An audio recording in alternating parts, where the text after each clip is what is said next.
Hello there. We are here to interview the planets to get to know them a little better. So, tell us something about yourself. Oh, well, my name is Jupiter, aka Big Juju, aka Big Daddy, aka the thickest planet around. Anyways, what's your name? Moon. Oh, yes.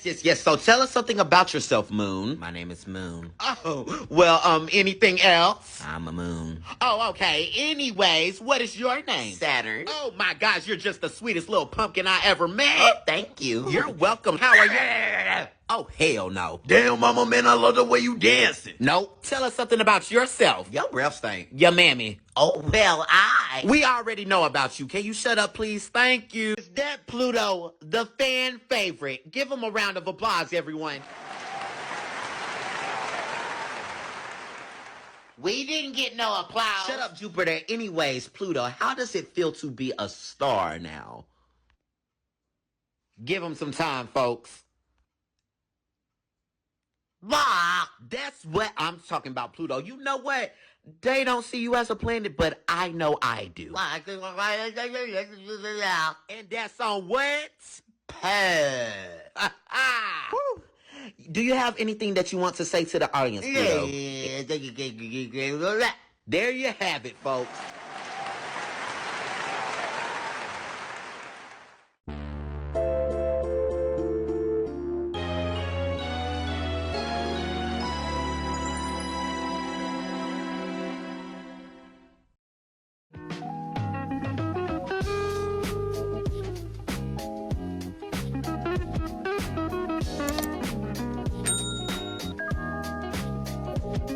Hello everybody, my name is Moon, and welcome back to my channel. Today we're gonna go back in time again and tackle the April Roadmap and the Equestrian Festival. Somehow it went from going for gold and silver and it turned into a Bugtopia beauty shit, and of course, if the Gen 3 Lippizanners actually looked good in the end. We also have a lot of outside game stuff to talk about. So before we get into all that, if you want to continue to support me and my content further, check out my Ko-Fi. I post behind the scenes stuff that's more in-depth, deep dives on future content, and I have been preparing some stuff in the works. I want to give a huge thank you to my supporters, so thank y'all for supporting me and for making this possible. I really can't thank y'all enough. Now with that promo stuff out of the way, we really gotta get into this shit, because if I go on any longer, we're gonna be stuck here for a while, because there's a lot to unpack. So first off, we're not gonna dive right into the weeks, we're gonna actually do a prologue, something different on this particular roadmap. And honestly, might happen for May and June, because if we're going to present time right now, ooh, Lord have mercy on my soul.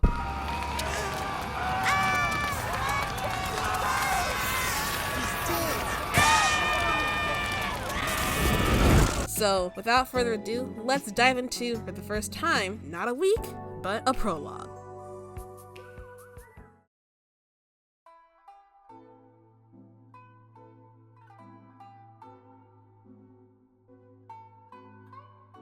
So the reason I'm doing a prologue before getting into the Equestrian Festival is because there's shit that sets up what happened further in all the weeks of April. Basically, all the shit that happened in March is seeping into April. We last left off in March that we're now facing the dilemma of another fucked up beloved breed that we highly requested, which was the Gen 3 Lippizaner, or as I like to call them, the Lippizanners. In the end of March, SSO released spoilers of the Gen 3 Lippizanners, and they had a huge uproar bigger than Niagara Falls. Oh Jesus! Oh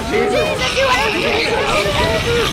But because of not just how shitty they filmed them, but it was also because of a lot of issues with the breed's model and gaits. It was basically another uproar similar to the Gen 3 Crackhead Frisian and the Gen 3 Morgan. This left off with me and others wondering if this breed will be saved. If it looks better in person, does it truly look like shit, or it looks better because of the phenomenal camera angles of CC Creations doing a better spoiler job than SSO could ever be. With the Equestrian Festival on the way, I asked y'all on polls on thoughts about what you want to expect for the Equestrian Festival, and overall the responses varied from it was mainly gonna be recycled shit again, to getting excited for Dressage, to not really having any high expectations for the festival itself, and some other things like clothes and tax still being expensive as fuck, worries about the Gen 3 Lippizaner, everything feeling like a cash grab, and of course, a lot of grinding. So overall, going into this event, we weren't really that hopeful besides on a few things. This time around, I decided to not only grind for tokens every day, but also grind for any set that costed Jorvik shillings that caught my eye, and see if I was able to grind for them ridiculously while still getting my math for how many tokens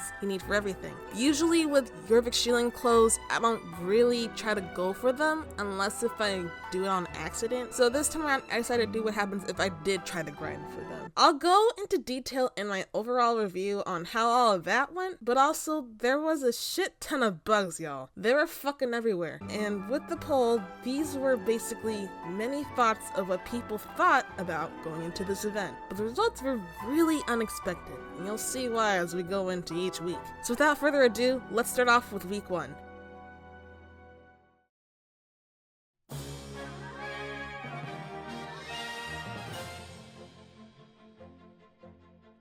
So the first week of this event starts with talking to Linda about the event in Moreland, wherever your home stable is. But somehow this thing almost had me go all the fucking way to Wildwoods just before she glitches right back to Moreland. This is how you know this event is about to be buggy as hell. She then directs you to Tan, and like last year, Tan has you go on a tour and talk to Lily Bones in Jorvik stables with her shitty rapping skills again, and then Luciana gives you her historical tour again, and you're left on your merry way. This time, however, there's some new shit, either from previous events or something that's somewhat new. So first off, we have the return of the Moreland race and the 3 Jorvik stables races, but this time they give the option to do group races for the 2 cross-country Jorvik stable races and the Moreland race. This is both a good and bad thing. The good thing is, it gives more tokens and horse XP. The bad thing is, you need a group, and I was gonna have a friend test this with me, but they got busy, so instead, acted like a stray puppy and got randomly picked up by someone.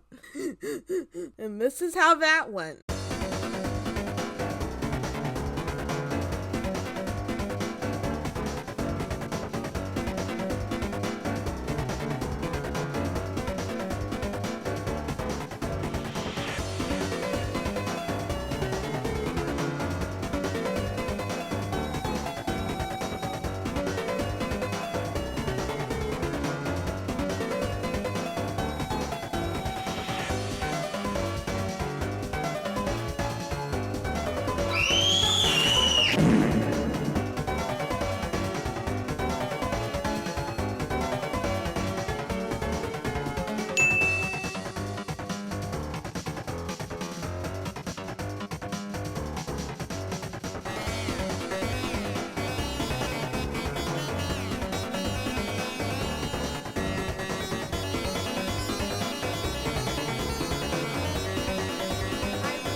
Because we're not going to be breathing out of...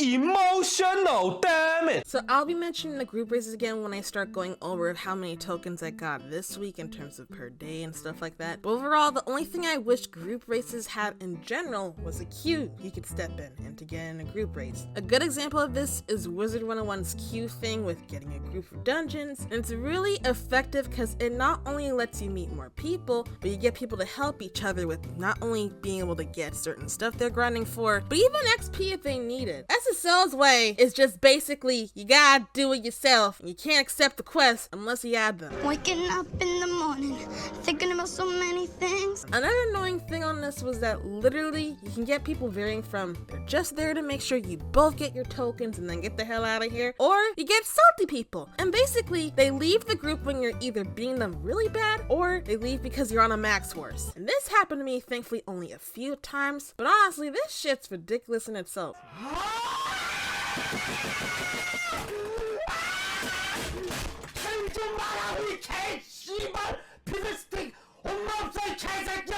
So I guess to solve this is, once you start a race, your ass can't leave, or at the very least, if the person forfeits the race or group, you still get the tokens in horse XP, because literally, when people leave the damn group and it's just 2 of you, the race instantly ends. But it doesn't count as finishing the quest for it. You basically have to redo the whole thing again. Emotional damage. Okay, now that's out of the way. Now let's talk about the rest of the activities. We also have the return of Krusty Sabine's chase race from the last quest last year. And if you didn't do that with her last year, you have to do it again. So for those of you who've never been able to do it or just ignored the quest part or just didn't finish it, you now have another chance to go and do it again. Next, we have the return of dressing up as a certain theme activity. And this was from the birthday event last year. And it's in place of the quiz shit. And it's still ran by Loretta and Ginny. Except Loretta looks snatched and Ginny looks traumatized and sleep deprived. Basically how this works for those of y'all who've never done this activity before, they give you a theme and you dress up in stuff that meets the requirements. And you also can't cheese this shit because they will know you are trying to cheese it by not wearing the colors they asked you for. So the themes starting from Wednesday to Tuesday in order was pink, your own style, purple for royalty, bobcat girls, bulldog girls gear. This was the most annoying one because literally we had to be forced to buy shit because they didn't have any outside of tokens. Thanks, SSO. I had to spend 20 Yervik shillings early just to have an outfit. Thanks a lot. Please give them more merch along with the flying foxes. The bobcat girls have way too many damn merch, and there needs to be a balance for all the lore clubs that are in this game because literally 2 of them have either no merch or very few from events. Please stop this madness. What do you want from me? What do you want? Please! Anyways, then there's dressing up in dark shit like emo crusty ass, liquid ass, radio ass Sabine, and then finally wear a champ ribbon that you hopefully won. You earned it in some sort of way. I don't know if the random ribbons from like the quest count, so I've never tested that, so I'm not really sure, but I honestly don't think they counted. We'll be talking about this again since another activity once completed can change some of the themes. But overall, with this activity just like before, I like it. But I only hate how in some instances we are forced to buy shit like the Bulldogs gear. Next, we have the return of get to Julie as fast as possible at champ areas and get tokens from doing champs. Finally, we have a new activity called Impress the Baroness. Basically, it's this thing where you do the Equestrian Festival races and champs to fill up an impression bar to max to get a prestigious ribbon from the Baroness, and according to the news article, it said it can be supposedly bought with tokens, but that didn't really happen as you'll find out later on. This week, the Baroness isn't there, so Godfrey stood in for her, but your ass couldn't complete it if you managed to complete it on accident like I did anyway. Even my ass managed to beat 81 over 80 races. I didn't even know that was possible. So I deadass thought this shit was broken when it was because she wasn't there. And I basically asked y'all through a poll and 74% said they weren't sure, 13% said you were supposed to get the ribbon, and 13% said you weren't supposed to get the ribbon yet. But after researching, and especially after this event, she wasn't coming until later to actually give you the ribbon. I think this was a good idea, but I feel like they underestimate people like me who literally go hardcore when grinding for their game because of knowing their shit, especially with tokens, but also money for single sets. That's really about it for the activities for week 1, so let's go into the tokens portion of this one. So for those of you who don't know, SSO events have token shops and you get them from the recycled or sometimes new activity shit. You can exchange them for stuff like clothes, pets, you get the idea. This year we had a lot of clothes depending on if you got to the Bulldogs, Bobcats gear, and also some of the inanimate object stuff that have returned this year. And if you didn't get them like me last year, you get another chance to grind for it. I'll review the sets later in my opinion that are new in my overall view of this event, but this year there's a lot of cute options. As As for pets, this was the most lacking section because all they had was their Barbie squirrel and like a bunch of balloons and inanimate objects that are new and old. So they were lacking more on the pets this year, to be honest with y'all. As for the free get your horse happy shit that we normally get with this festival, this time you have to pay 10 tokens for this shit. I was sad about this because honestly, there was no reason to really do it. It just led to me focusing on just getting shit for pets and also getting tokens for literally clothes. So this really wasn't worth it anymore, especially since already for each horse, I was literally just hand carrying them anyway. So it was just really pointless at that point, to be honest with you. So I felt like it was just a shitty attempt to have some people spend their tokens on it, but it just basically became something that was irrelevant due to how it was free before being attached to the currency. So since I was grinding a shit ton for the tokens this week after getting the 52 tokens to start off with on the first day from the intro quest and other activities that I did throughout the rest of the day, after calculating how much without the group races and also how much with all the champs, you basically get about 44 tokens per day in week 1. And this is just without the group races. However, if you did the group races on some days, most days, or throughout the whole event, basically that's adding an extra 12 tokens to your amount. And this week, it basically became 56 tokens per day. Meaning, if you actually grind a shit ton and actually want to get shit, you need to do the group races, because otherwise, you're gonna be very behind on your shit. And depending on if you also did all the champs, the amount can vary, but as long as you did all the daily activities with some champs, every token counts and it works out. I'll get into also how much tokens you need in the overall review, because honestly, I think out of all the event currency numbers I calculated for, this is probably the biggest amount I've ever had to calculate for event currency. And that's saying something. Literally, this is the most I've ever done in terms of grinding for events in all my years of SSO. As for bugs this year, so first off in this week, y'all, the main bug of the first week, what I like to call the transcendent poop runway. Y'all, I'm out here, grinding away, have my tokens and my Jorvik shillings, and as I'm looking over, there's a damn turd carpet runway! Oh no! Everything okay in there? Fucking just teleporting shit, going through rocks, and then the funny thing is if you go down there, it's gonna act like it's normal as shit. I didn't think this was possible to see transcendent poop runways. I didn't even think this shit was possible to see some transcending runways going through the rocks, going through the laws of physics, and I ain't even do nothing. This bug apparently was actually here in March as well, but it actually went everywhere and not just stayed in Golden Hills stables. This shit was everywhere. Not only that, they had transcendent objects being able to see through shit like the cliffs like this. So y'all, deadass, I was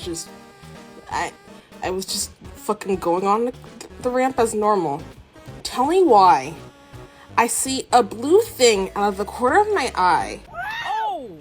And there's a fucking blue thing just going through the damn ramp. So I come over here and tell me why it's the fucking cooler or the top of the cooler.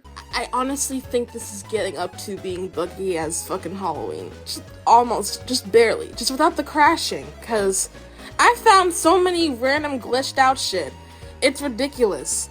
Like, oh my god. This wasn't the end of a bunch of visual bugs. There was a lot of other texture and visual bugs, like this poor sheep having a bulging eyeball, the return of Rapunzel reins, stuck in animals and cliffs, our riders kept dropping the reins, so you have to keep dismounting and getting back on your horse to get them to hold your actual reins, T-posting people stuck on horses, randomly dismounting riders without doing nothing, floating items, floating textures, grayed out models from loading in, and random visual hackers. But even all those bugs didn't take the cake. The bug that took the cake personally for me was what I like to call the horse possession bug. Hi, welcome to another fine Easter morning. However, we can't really have anything normal happen on Easter unless if we have not just one possessed horse, but two. They all wanted to go to the gym today, but they couldn't go to the gym. So you know what's the best thing to do is to possess yourself. When you possess yourself, you can do anything. It's the power of Easter Sunday. Easter Sunday don't matter. All Easter Sunday got another victim. Even Gen 2 wants to do it. It didn't want to become a Gen 3, so it just got possessed. I can't help. Oh shit! Not another. Wait, there's fucking 5. Not the. I can't. Easter Sunday is ruthless. Easter Sunday wants. Apparently they're safe. Everybody else, Easter Sunday possession.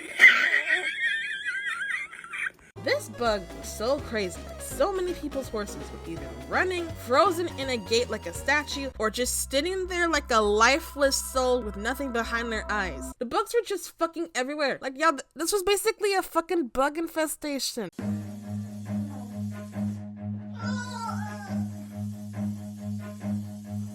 Run. And also, y'all, the lag in this event, something was wrong with this lag, because literally it kept going up and down for me. So I decided to ask a poll question real quick about how y'all's optimization has been. And basically, 64% said that they had their lagging and FPS go up and down. 25% basically said they were lagging 24/7 regardless with no breaks, and they somehow still didn't crash. 7% had no lagging happen, and 5% said they crashed a lot from this event. Regardless of whether or not people crashed or not, the Equestrian Festival this time around compared to when it first came into the game was almost at the bugginess level of Halloween's last year. And literally, this shit was acting like it was almost about to give out. And it was regardless of whatever device you played on this thing still lagged to oblivion. Finally, the final thing about this week is also the return of the open house horses, except SSO forgot to pick up the fucking Black Rubicano. So basically, the Black Rubicano Arabian wasn't there until week 2. And people for some reason thought this shit was getting removed when literally they said it was a bug. For any reminders on the horses at the open house part, besides the missing Black Rubicano Arabian, there wasn't any new horses this time around, so basically it was just the same batch again. But we have the red chestnut Arabian, the liver chestnut Lusitano, the flea-bitten Lusitano, the buckskin Andalusian, the flea-bitten English Thoroughbred, and the Palomino paint English Thoroughbred, which by the way won in the SSO 2022 End of the Year awards for best new normal coat variation release. The open house Gen 2 Lippizanners aren't also there anymore because if you don't know, SSO got rid of them because the farewell was actually last year, so they ain't there no more. They still have the normal Gen 2 Lippizanners, which are already permanently discounted for the Gen 3 Lippizanner. Which, speaking of the Gen 3 Lippizanners, let's move on to week 2.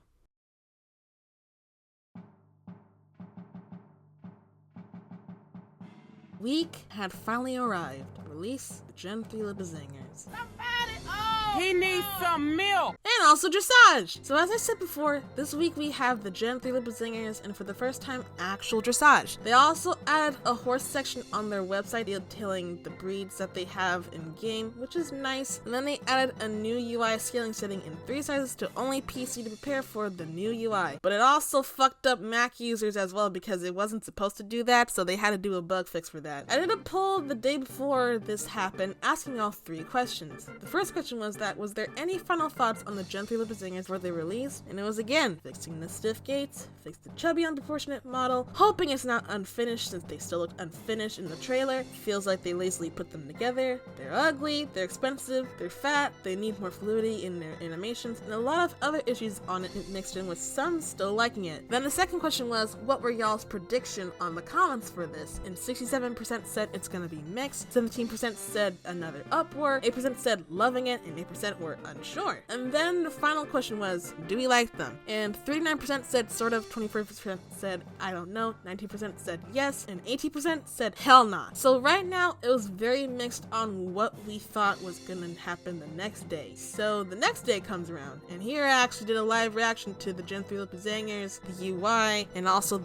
dressage. And I did this with my friend Gas Match, which for those of you who watch my commentary gameplay people videos, basically he was in the Oleksa video and the Phasmophobia video that I did. He's not gonna be talking until probably around the Dressage bit, because basically he had some stuff going on for a bit at home that he couldn't turn on the mic for, and then he's gonna talk probably midway as I'm doing Dressage. So just a heads up if you're wondering why his ass ain't talking, but I will show basically what he said in Discord form. And this is how all of that went.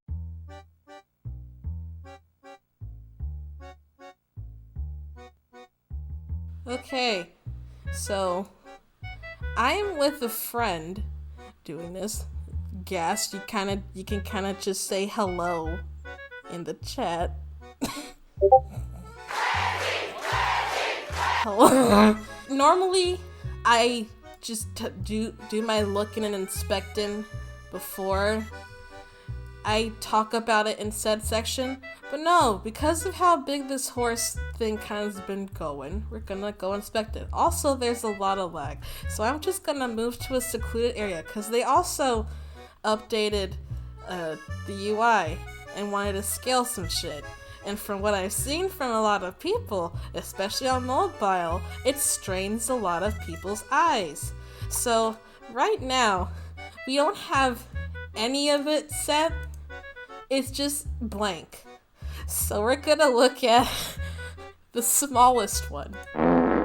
Oh hell! Oh hell! What am I looking at? It kind of just looks like this is yes, you told me. This is what I think happened, right? They stretched it out and said, yes, this is small. So then let's look at me.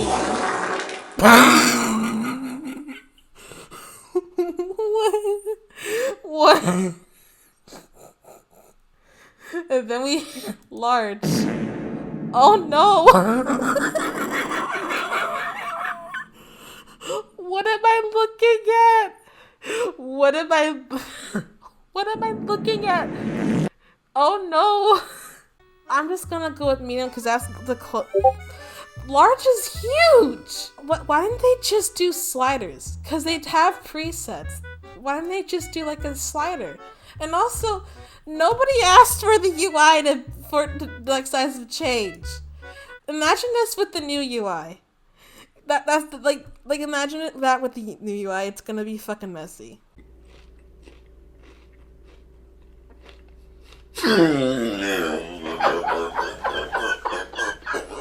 So, I have on my glasses, and we're going to be inspecting the Lippizanners, because, as y'all know from March, we had a huge uproar towards the end of the month, and it carried on a little bit into April.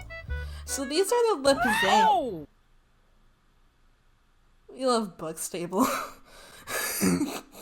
I'm gonna first look at it via the view. Here's the thing. I'm at 1,430 star coins. I do not have the money to spend on a horse. I like to budget. Oh, you lucky. See, I budget. I don't go no lower than 1,000. I like to have money in my pocket. So because they're like 950. So I think I'll honestly get these when they're like on sale. So they actually look not as pregnant as they did in the spoilers. Like, they still look pregnant. Like, she's still dummy dick. But not as bad. Like, it actually looks a lot better in game than it did in that shitty spoilers video. Now let's go look at these gates. Okay, so we still kind of have the drag thing, but it's not as bad. Trot, kind of okay. Oh! Dude, look at the front legs. Ay, Dios mío. Ay, chihuahuas. Ay, ¿por qué? The ass, it kind of just looks like someone's holding its ass from like you know how kind of when you're pinching somebody's skin? It's like someone's holding its ass as it's cantering. The normal gallop looks better. Does it still got the rocking horse gallop? Oh, still the rocking horse count. But like, look here. There's still like the water balloon thing that I kind of talked about in the April Fool's shit. And again, I'll just look at these special gates. I mean, the special gates. I think this is the Passage, right? I think the Passage looks fine. I don't have any issues with it. And then this Capriole. Damn! That's big. I like it. I would say overall, I'm still keeping them at number 3. Like I had them in the April Fool's video. They're a little bit worse than the Morgans, but they're definitely still not up there as the failures of the crackhead Frisians. So I'd say in the middle they're fine, because I would say the gates, they're okay. They still, like, the main issue I'd still have is still, like, this fast gallop and, like, some of the legs, like, in the canter a little bit. But overall, I can work with it. I don't really have an issue. Honestly, I would say definitely compared to when I saw the spoilers, I like them more in game. I just feel like SSO kind of just did them really shitty in their trailer and their spoiler video themselves. So it's an okay. I'm still like at like a sort of, because this is more like a horse I would get on sale, or when I have enough money for it. Yeah, they did fix the fast gallop a little bit. It's still like retaining the rocking horse bit, but it's like not as bad. So let's look at the mane. So we got this braided nub tail, which looks better than the tail that's on the Rune Runner. I think it's cute. Then we got the roached mane, which I think it'll look cute with them. Then we have the shaved. Yes, the tail's hot. The shaved looks really nice.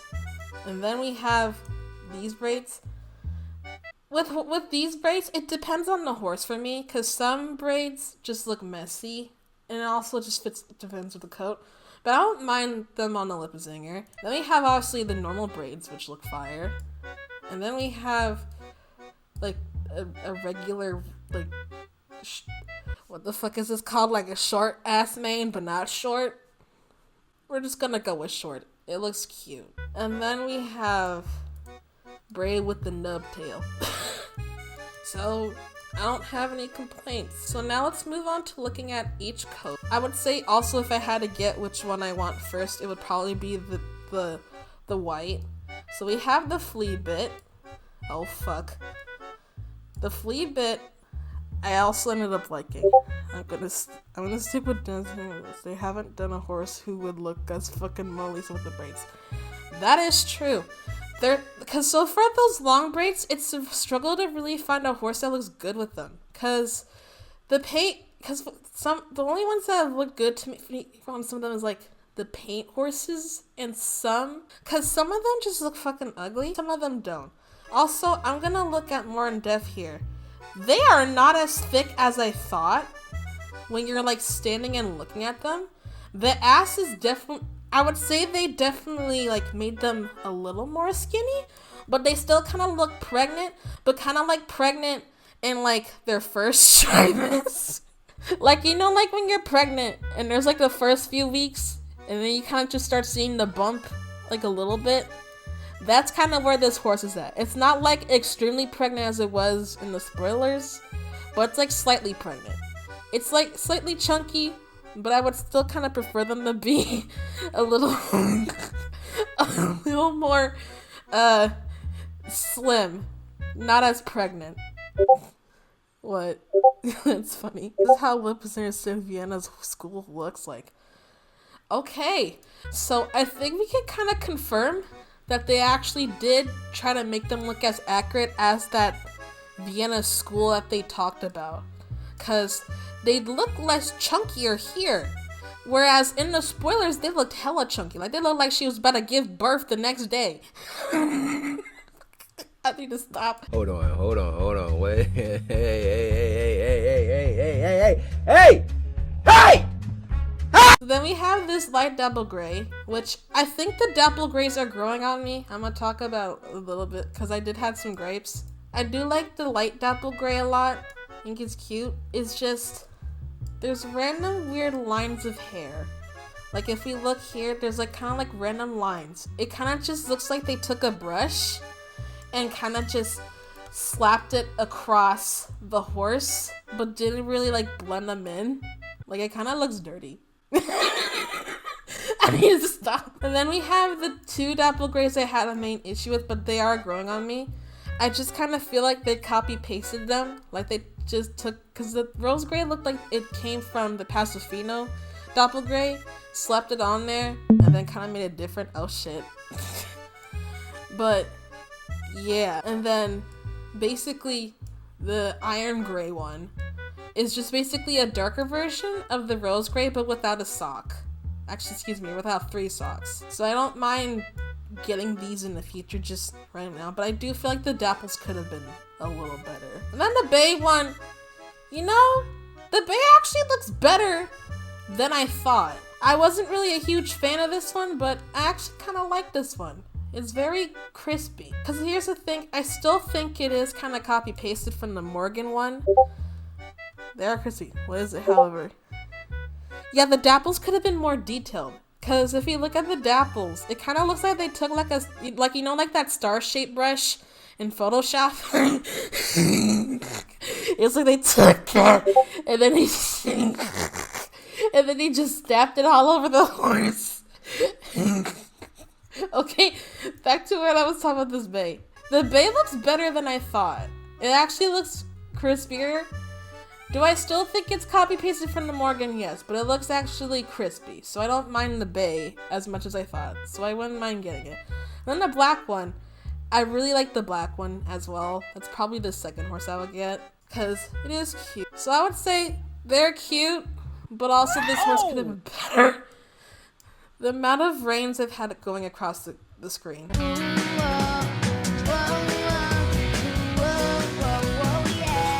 Okay.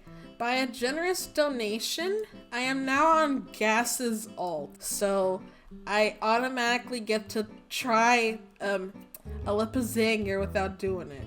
What? Without paying money. And actually, it looks oh Jesus. It's like kind of like, you know, like when you're pregnant, but you're still trying to... Boy, if you don't... So, like, as I said earlier, it kind of looked like it's in its first trimester. It kind of looked like you holding in your stomach while still trying to look skinny. Like, you feel like a little chubby and you still wanted to try to still look skinny, so like you're holding your stomach. I really should stop.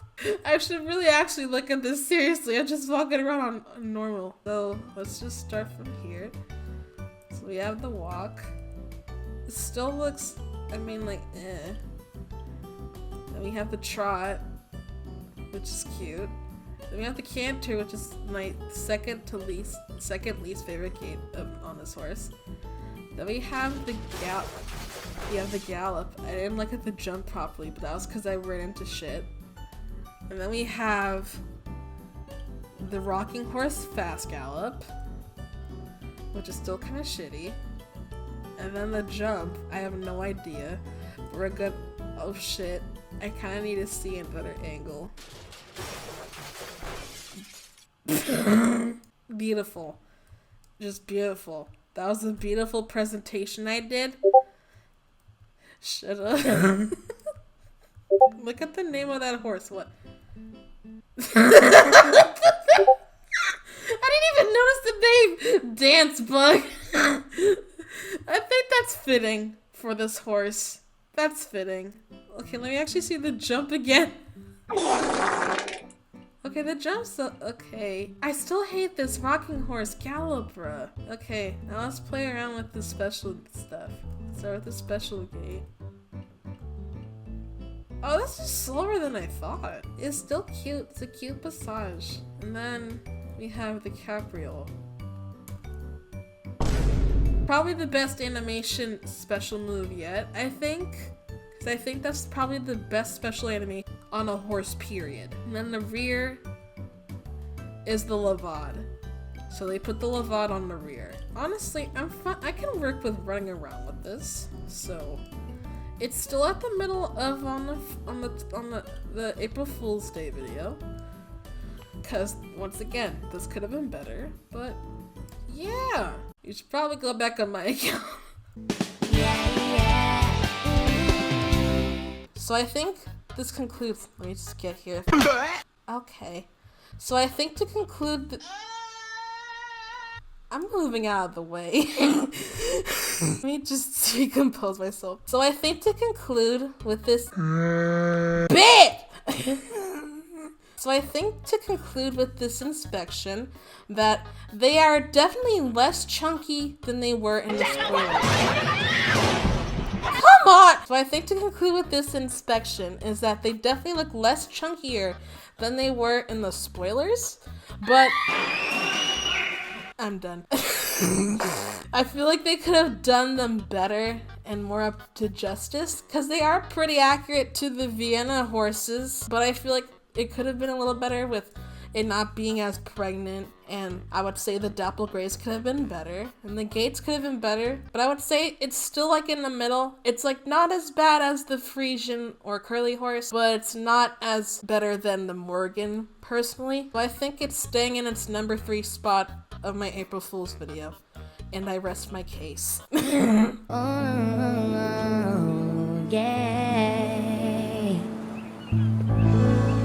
So now we're going to be looking at the dressage. You had 20 character XP from it?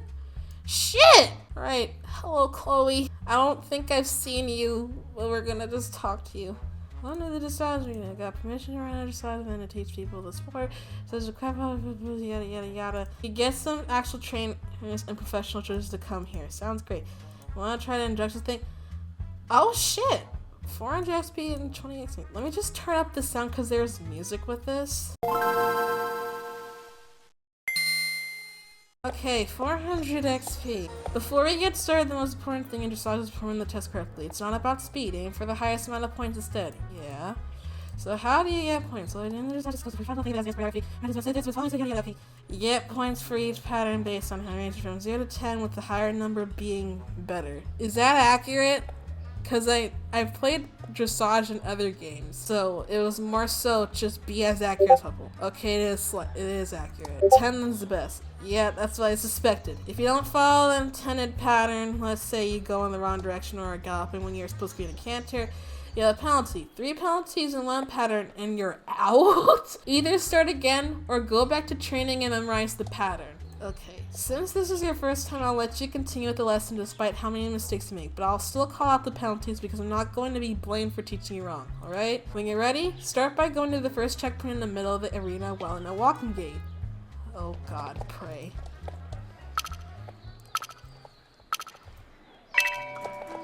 Okay. I like the music though. The music's bopping though. One thing that's super important when dressage is that you greet the judges. Show us some proper respect with a bow. Why does it make that noise?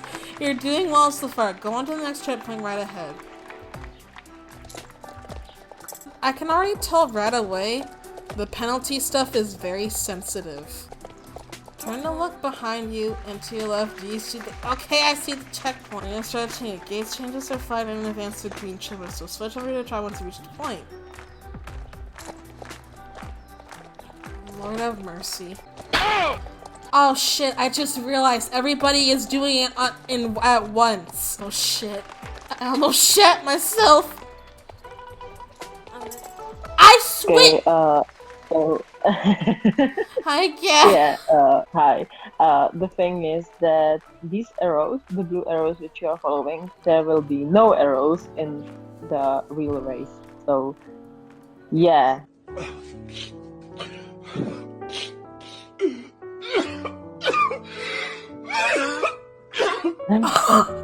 I'm gonna cry. That's why that's why this kind of shit is so broken. Like, and the thing is that the routine will not be the same. It will be the different routine. Oh. In the race. This is just it's a different routine? The race which you will be able to do with after you 600 finish XP? the tutorial. Yeah, and it will be different. And there will be no helping arrows on the ground. sorry, what statue? I'm sorry, what statue? So I really gotta pull out with my elephant Yeah. memory. Yeah, and Gas, I'd like you to know, in other games that I've done with Dressage, they still have the pattern on the floor. Even in the competition! yeah, but there is no like the arrow wave pattern on the ground. Like, I know in real life they gotta actually memorize this. But in the game... Yeah. Oh, Jesus. Yeah. Okay, Chloe's still pissed And at the me. and the routine is different. Oh my god. Like this track which you are doing right now is the tutorial, and Yeah. the other race will be different and without these kind of markings on the ground. Oh, Jesus. There will be just the circles with the gate. These Lord. kind of circles which you are coming to the green circle, and there should be like broad walk or cancel or whatever. Uh-huh. Yeah, these circles will be in the race as well, but not. But you these don't kind know of the blue arrow direction. buffalo ones. So you don't know so you don't Yeah, have the blue you don't arrows. know the direction. Oh, No, you don't hell. have the blue arrow. Oh, hell. You have just these kind of gray and green circles with a gate on it. Gas, I'm gonna die. Yeah, I did the race for fucking 5 times. 4 to 5? When I was. Alright, that should... Yeah, Alright, that should give you... I had to do it like 5 times. Oh, Jesus. Poison. That should give you an idea of how Dressage works. Let's wrap things up. Just like you said hello, it's now time to say thank you and goodbye. Give the judges a bow, yada yada. Okay, bow. Okay. 60 out of 60. That's not gonna be a 60 out of 60 anymore when I go to the sections for real. And also the thing is that Chloe didn't explain that there are the letters in the arena as well. There are not three letters I just realized they never said the letters. in the arena. They never mentioned the Yeah, letters, and and- that's usually a thing they mention in other horse games. Yeah, I'm So doing them. there's a dressage training and the mastery. So I'm assuming this is the memorization, Yeah. right? Okay. This one is like the tutorial, and the second one is actual race. Okay, I'm just gonna do the training first and see if there's any difference. And then I'm just gonna wing Nope, it. it's the same. It's the same? Okay. But then how are you supposed to memorize it if you don't... How are you supposed to memorize it? Wait, I can send you a diagram. There's a Which diagram. someone from our club already did. Wait, how you get the diagram? Where's the diagram? There's a diagram. I don't know where the diagram is. The thing is that someone drew it in our class. Someone drew it. we don't want to do that. I will send you the picture. Can I also just hope that it's not where it changes every day? Oh wait, this is different. There's I'm a not certain- sure. I'm not sure. This is different from the tutorial. Guess I'm gonna fall apart. Yeah. So okay. So this kind of training is the same as a mastery, but without the arrows. Not gonna- I haven't tried the tutorial, and I jumped right into. Oh, you poor child. Oh, you poor child. And I'm like, why the fuck is this shit not working with me? So I gotta repeat this shit without the... I'm gonna fail! I'm gonna fail! 85 out of 90. So, should I try to do this without the diagram? Or just... Yeah. Oh no! I'm gonna sorry. fail! I'm gonna fail! Okay.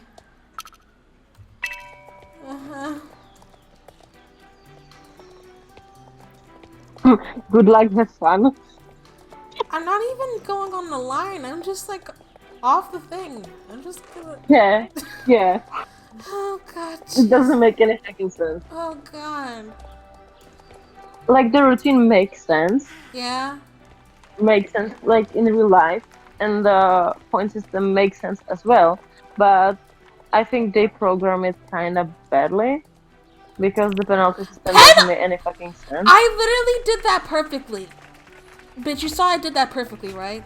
Yeah. It gave me a penalty. Yeah, it will give you a penalty for no fucking reason. Bruh. Literally, if you will turn badly in a fucking corner, it will give you a fucking penalty. Oh Jesus. Because in like real dressage, you want Jesus. to Oh, ride as much as closely to the fence as you can. Oh Jesus. Oh So, yeah. Jesus. Panel. Fuck it. Bit. I told you. Yeah, yeah, and that's it. Yeah. Yeah. I think you understand why I lost my shit at this thing. I'm not even the bruh. Yeah. It's a bullshit. It's a bullshit. That's the diagram. Yeah. Oh Jesus. Oh God, Jesus. Oh Jesus. It's just to make it perfect, just write the top of the oval is located between the two letters in the middle of them. Like, if you look at the fence, there are like the letters, and between each letter there's a mid, and in that like the mid is supposed to be another letter, but it's not there. So yeah. I'm trying to keep the diagram open. Oh God, how do I make it this big? Okay. Just slightly touch the key arrows, or I don't know. Okay. Yeah, like that. Okay. Just slightly. Help. It shouldn't give you a penalty. Yeah. If you do it way too sharp, it will give you a penalty. Okay. I did it! I'm like taking a crying still. Oh God. Yeah, so there's another one. Bruh! They're like two circles. No. Where am I supposed to go? Bitch, where am I supposed to go? Where? Circle. Oh my God, no.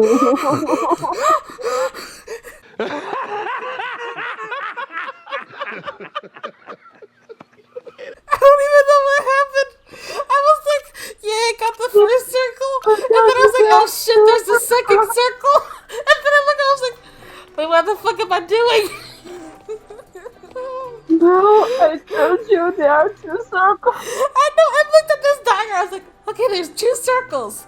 Then my dumbass forgot there's two circles. I typed in one. Oh no. Oh God. I hate this. It looked so good in the spoilers, and then I found out there's not gonna be any arrows. Bruh, I need arrows. You can't be doing this. This ain't how Dressage is in games. Like, in real life, yeah, but not in games. Like, I think it's a good idea to make it like this. Yeah. But it's poorly I executed. didn't know about the tutorial. So yeah, I didn't. But also for the first time without even knowing. But also, like, the penalty system is very sensitive. It shouldn't be this sensitive. Like very. But I think it's kind of complicated for the young audience. Yeah, a younger kid would probably rage quit or get frustrated. Yeah. Yeah. Oh, circle. Fucking hell. Circle. Oh, fucking hell. Fuck. I forgot my brain.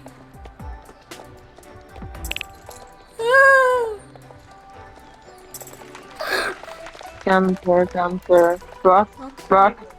And circle. I'm circling. I'm circling. I'm spiraling.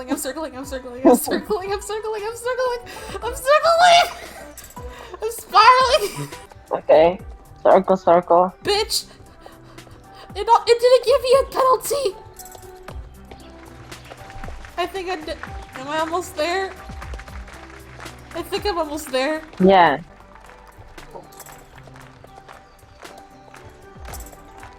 I actually like the idea of dressage being implemented like this, Yeah. but I think it's kind of confusing for kids. Yeah. That's what I agree with as well, because this is confusing as fuck. Yeah, it's confusing, but like I think it's something more like for the older audience, Yeah. like Yay. 15 plus. Look at that beautiful score, Gas. I don't see the numbers, I'm sorry. 80, 90. 80 out of 90. I forgot you don't have your glasses on, maybe. I don't know. I think I had like 89 out of 90. Uh-huh. So I wasn't able to hit the full points. That was stressful. And I did just not realize. I almost shot myself. Give me my tokens, Chloe. Shit. Yay. I'll just see you again tomorrow. I don't even know if I want to come tomorrow. Alright. That was just dressage. Overall, I like the idea. Because I feel like the way the tutorial had it, that was fine.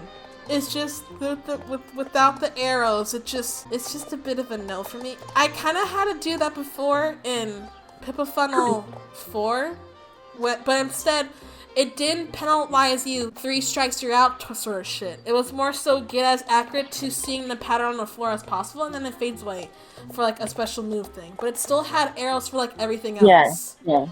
Whereas here, it's like, nah, bitch, you gotta do this without arrows throughout everything.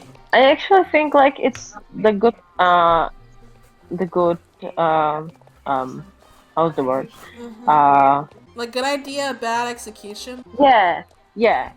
I think actually it's like a good idea to make it more like realistic. Yeah. But I understand that it can be frustrating for the smaller audience. Yeah. Because it was frustrating to me, and I'm a fucking 23 years old. And I'm fucking 20, and I almost dead ass fucking cried. Yeah. Because I definitely feel like the penalty system should be reworked and not be this sensitive. Because that shit was sensitive as hell. But, this is back to standing me in the arena where I'm not crying almost. But just almost. Yes, is there any final words you want to say to this? Kids don't do drugs. Drugs don't do kids. I mean, what? Yeah.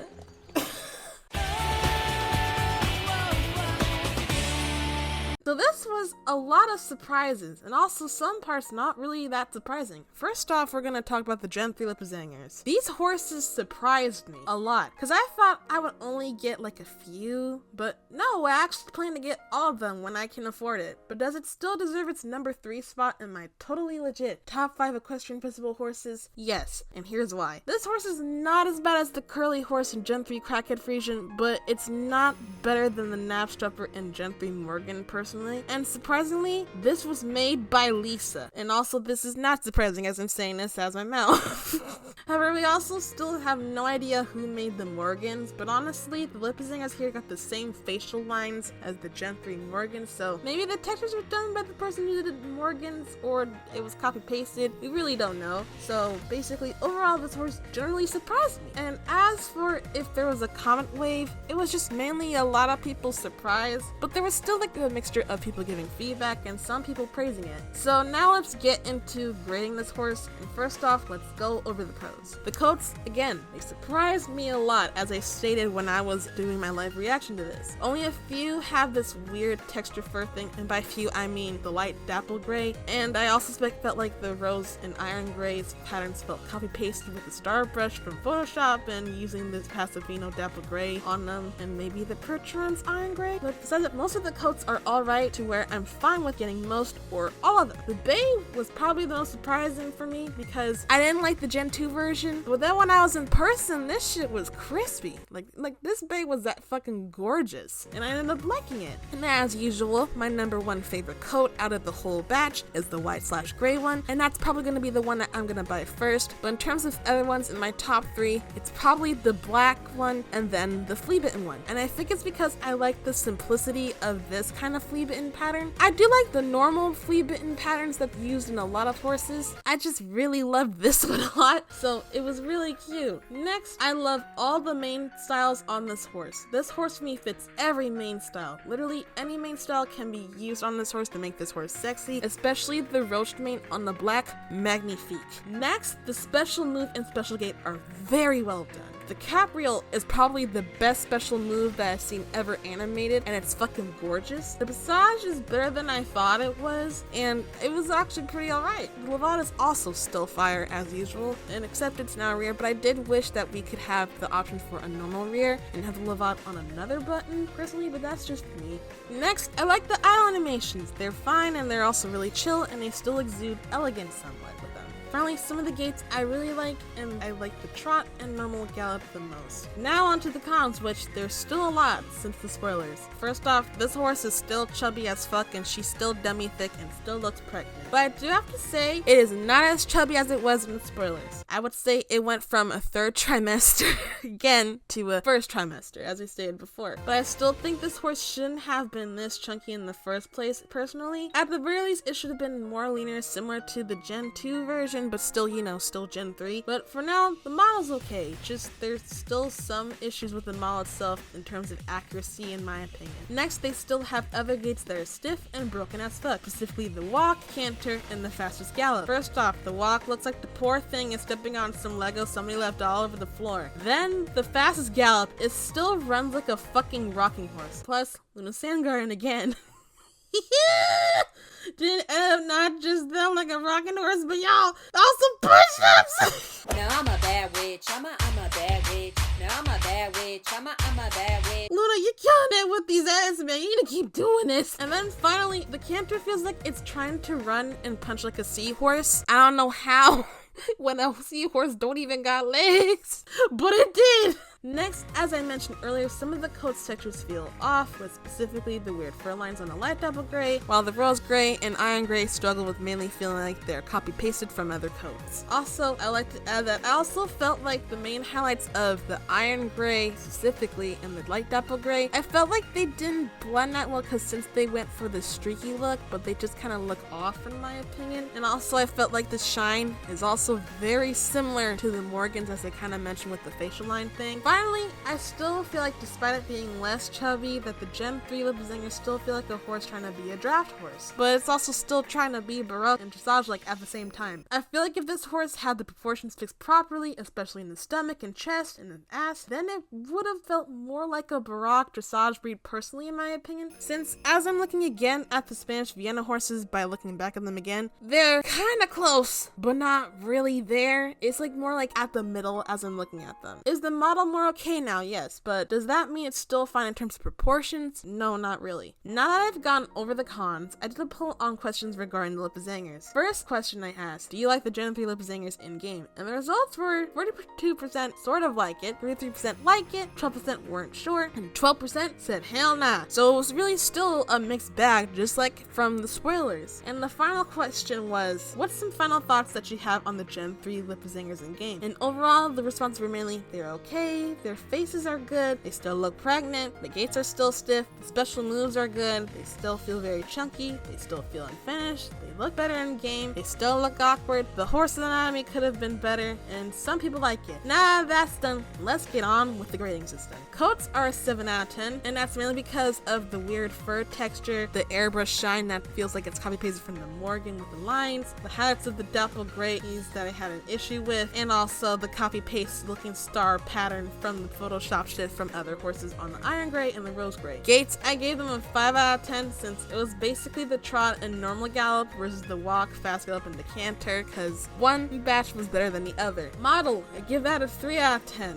In real life, model accuracy is 2.5 out of 10 because it's really on there in the head and neck and maybe the legs. But the chest and stomach and butt are still at a meh for me. Animations are 8 out of 10 since again, it's mainly because the model during them stretches the stomach ollie like a water balloon still, and that goes with the gaits as well. And after calculating, the final score is a 22.5 out of 50, which is a 4.5 out of 10. Overall, the Lippizanners are okay, but still at the middle on my list of horses being shitty, and this led to them being 0.5 off from a Gen 3 Morgan due to how unfinished they feel. If the gaits weren't 50-50 on being robotic and stiff, and the model was better, then the score probably could have been higher. Next, we're on to the UI scaling. Honestly, this could have been better in itself if it was more customizable. The small presets made my head hurt trying to read shit. The medium, after going back to it, felt like some shit was slanted or cutting off until I relogged, and the large is very pixelated. I honestly think they should have also had individual customization with scaling of individual items on the screen with a size bar, or like, you know how when you're making a window smaller from like Google Chrome or shit like that, you know, shit like that, that's in other MMOs. And you're gonna see me bring this point up again probably when I do May's video, because this will make a lot of sense when I talk about it. And I also did pull questions on this as well. I first asked, did you like the UI scaling? And 42% said hell no, 39% said I don't know, and 19% said yes. Then the final question was, how should the UI scaling improve overall? And the responses were mainly having a slider bar, that shit was dysfunctional and unnecessary, have more size options, it was too tiny, chat should be bigger in the small size, it's the quality and pixelation, and have more color options. Honestly, I rate the UI scaling like a 3.33 out of 10, because really, only the medium size works when it doesn't cut off randomly. The other two sizes either cause more eye strain, or it's too pixelated. So next time SSO, just make actual customizable UI options and not pure presets. Just like you can still have pure presets, but we still need like actual customization. Finally, the dressage, which, oh boy. Initially, I was really excited for this activity, especially when I saw the spoilers. I was really excited, and I thought what we were getting in this game was what we saw in the spoilers. Boy, was I wrong. And here's the thing, I like it with the arrows, but I hate it when they were gone. Now, yes, in real life, you have to memorize dressage patterns and go on and hope to God you did it right. But what I didn't like about this is that basically it was very unforgiving, and I'll explain why. Most of, if not all, dressage and horse games outside of SSO doesn't do this unforgiving method with memorization, and most of them have either arrows or dots on the floor in different colors to correspond with the normal, collected, and extended versions and special versions of gates, depending on the buttons you press while doing it in gates. So an example of that is games like Funnel 2, or some of them do it by doing it in a rhythm game style like Funnel 3 and Lucinda Green's Equestrian Challenge, etc. Other games are either very simple with just following shit on the floor, or in a guide like Springdale and the third Starshine Legacy game, or make shit really complex with the mouse like Let's Ride Riding Star. The only game I can think of with memorization out of all of the horse games I played, it's probably at certain sections in Dressage and Funnel 4. Basically how Dressage now works is, it's similar to Funnel 2 Dressage, but at the salute and I think certain moves, you have to rapidly hit the arrow keys in a certain amount of time before time runs out. And then you basically follow the dots on the floor until you reach a certain section where they show you a pattern for like a good couple of seconds to actually let you see it, and then you do the pattern as it slowly fades out, and then they grade you on it. Basically, it doesn't get mad at you if you don't memorize it properly, but they want to make sure you actually remember it. All the games I mentioned also don't do a 3 strikes you're out penalty system like SSO does. They all mainly grade you after each section out of a score of 10 and add up points, and if you make a mistake that affects the grade, but it doesn't fucking kick your ass out for it. SSO is literally if you're off by 0.0000001 centimeters, you get 3 penalties in rapid succession, especially on the damn circles. God, I hate the circles. Usually horse games only do the 3 strikes you're out penalty system when if you fucking refuse in like for say like show jumping, or you fell off your horse by fucking up really bad. The difference between SSO's penalty system and other horse games is that SSO is just again very unforgiving, and it doesn't allow you to actually learn the dressage that you're supposed to do like in other horse games. Now yes, where you're supposed to learn this shit in the practice course, and then the mastery is supposed to be the big test and it's supposed to be challenging, training? Yes, but I think they shouldn't have this 3 penalties system that come out in about like 5 to 6 seconds and basically cause you to restart if you get all 3. I also think they should have had people only do the training first before unlocking Mastery 1, because basically, from what I saw in other videos, some people just straight up jumped into the Mastery and struggled really, really bad because they didn't know what the fuck they were supposed to do right. And also, basically, they went towards the Mastery 1 because it was the only one that had horse XP and tokens. And also, some people didn't even fucking know they were supposed to do this shit because they either clicked through the dialogue real fast or they just didn't really care that much about the dialogue itself. Other horse games are way more forgiving with dressage, but they still have a challenge by letting you learn. And in most cases, the training portions of it, especially in people funnel games, are slightly different than the competition version. Sometimes they're very different depending on what level you're in. Now, there's some things I like about SSO's dressage, and when the penalties either aren't fucking me over into doing the mastery about 10 times. This is a true story. This happened on a Friday. I was not having it. Literally, it fucking hurt my ass on straight lines. I didn't even know it was possible, bruh. For starters, this is fun when it's not whipping your ass. I also really love the music in this. It was very catchy, and it's just some really good booty poppin' music that you like to listen to. It was very catchy.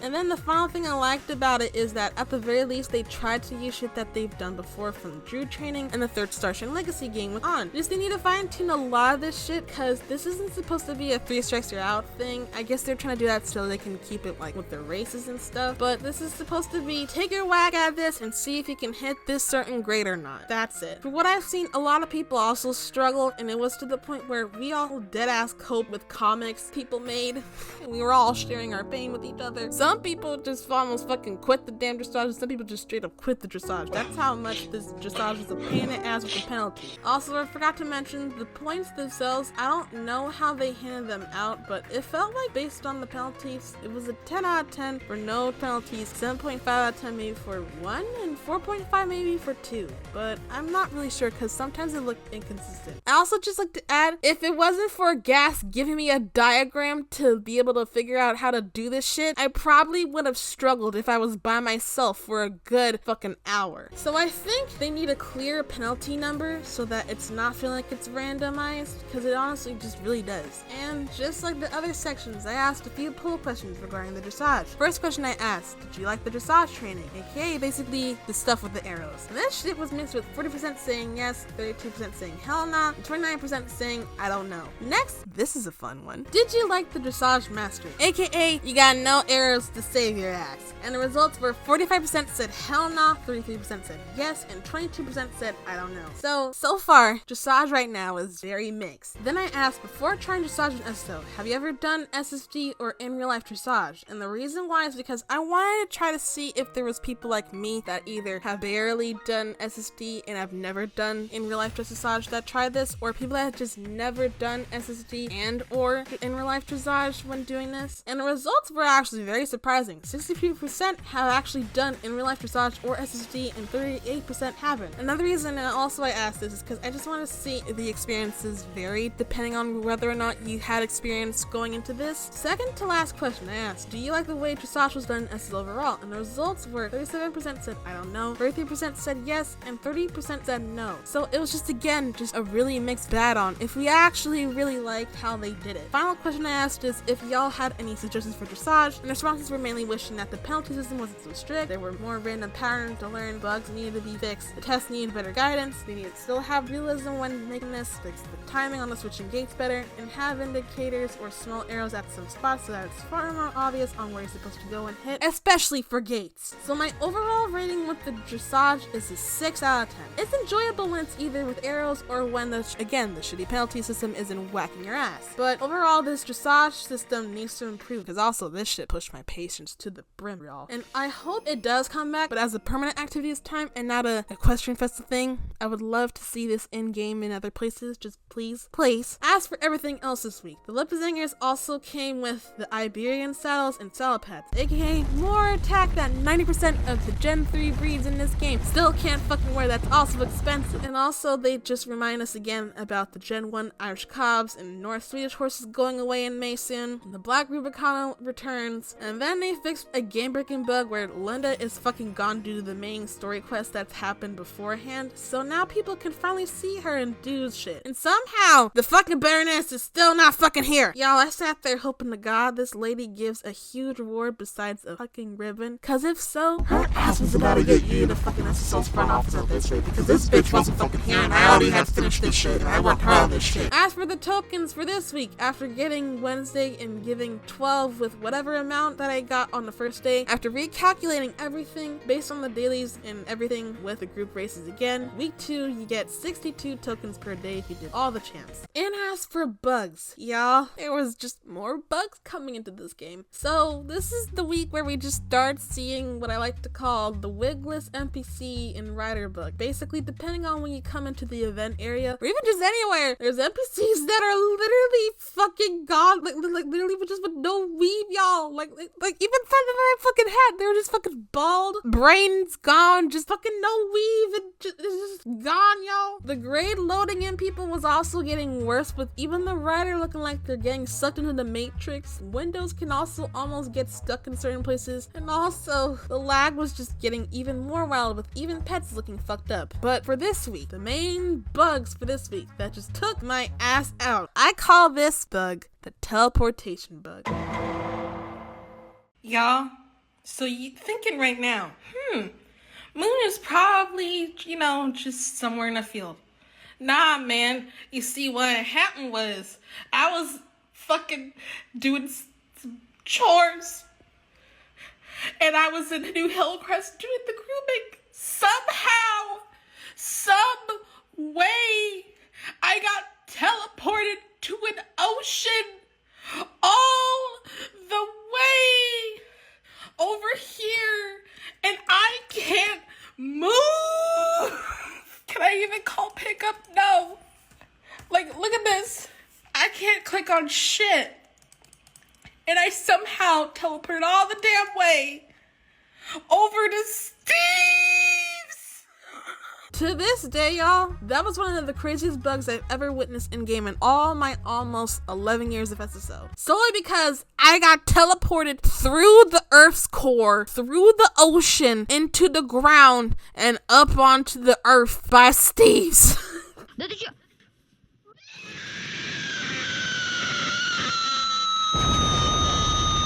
Now we have all of that out of the way. That's it for week 2. So now let's move on to weeks 3 through 4, because since that's the event quest section, if I did this shit separately, it's just gonna be short as fuck. So now on to weeks 3 through 4.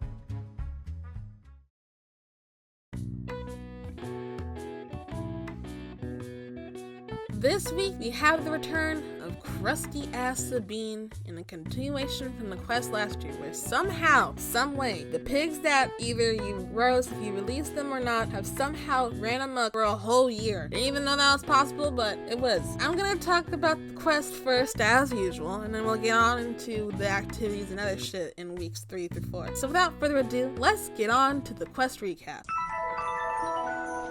The quest starts out with Lily Bones tasking you to help clean up shit, because somehow the damn pigs managed to fuck up everything, even though it just looked like from last year they just went off to the fields. I'm not kidding. Fuck the police coming straight from the underground. A young nigga got it bad 'cause I'm brown. So you clean up shit and check on any bystanders that were affected by the whole thing. After that, Lily tells you to go help Martina Sunfield get her pigs back. And after Martina goes off on a tangent about it, interrogates you, and finds out that you released the pigs, unless if you didn't, by the way, and it was because of Sabine, she tasked you to go get all the pigs back into the pen. After that, Sabine appears and wants you to go with her. So after a long, treacherous, exhausting, invigorating,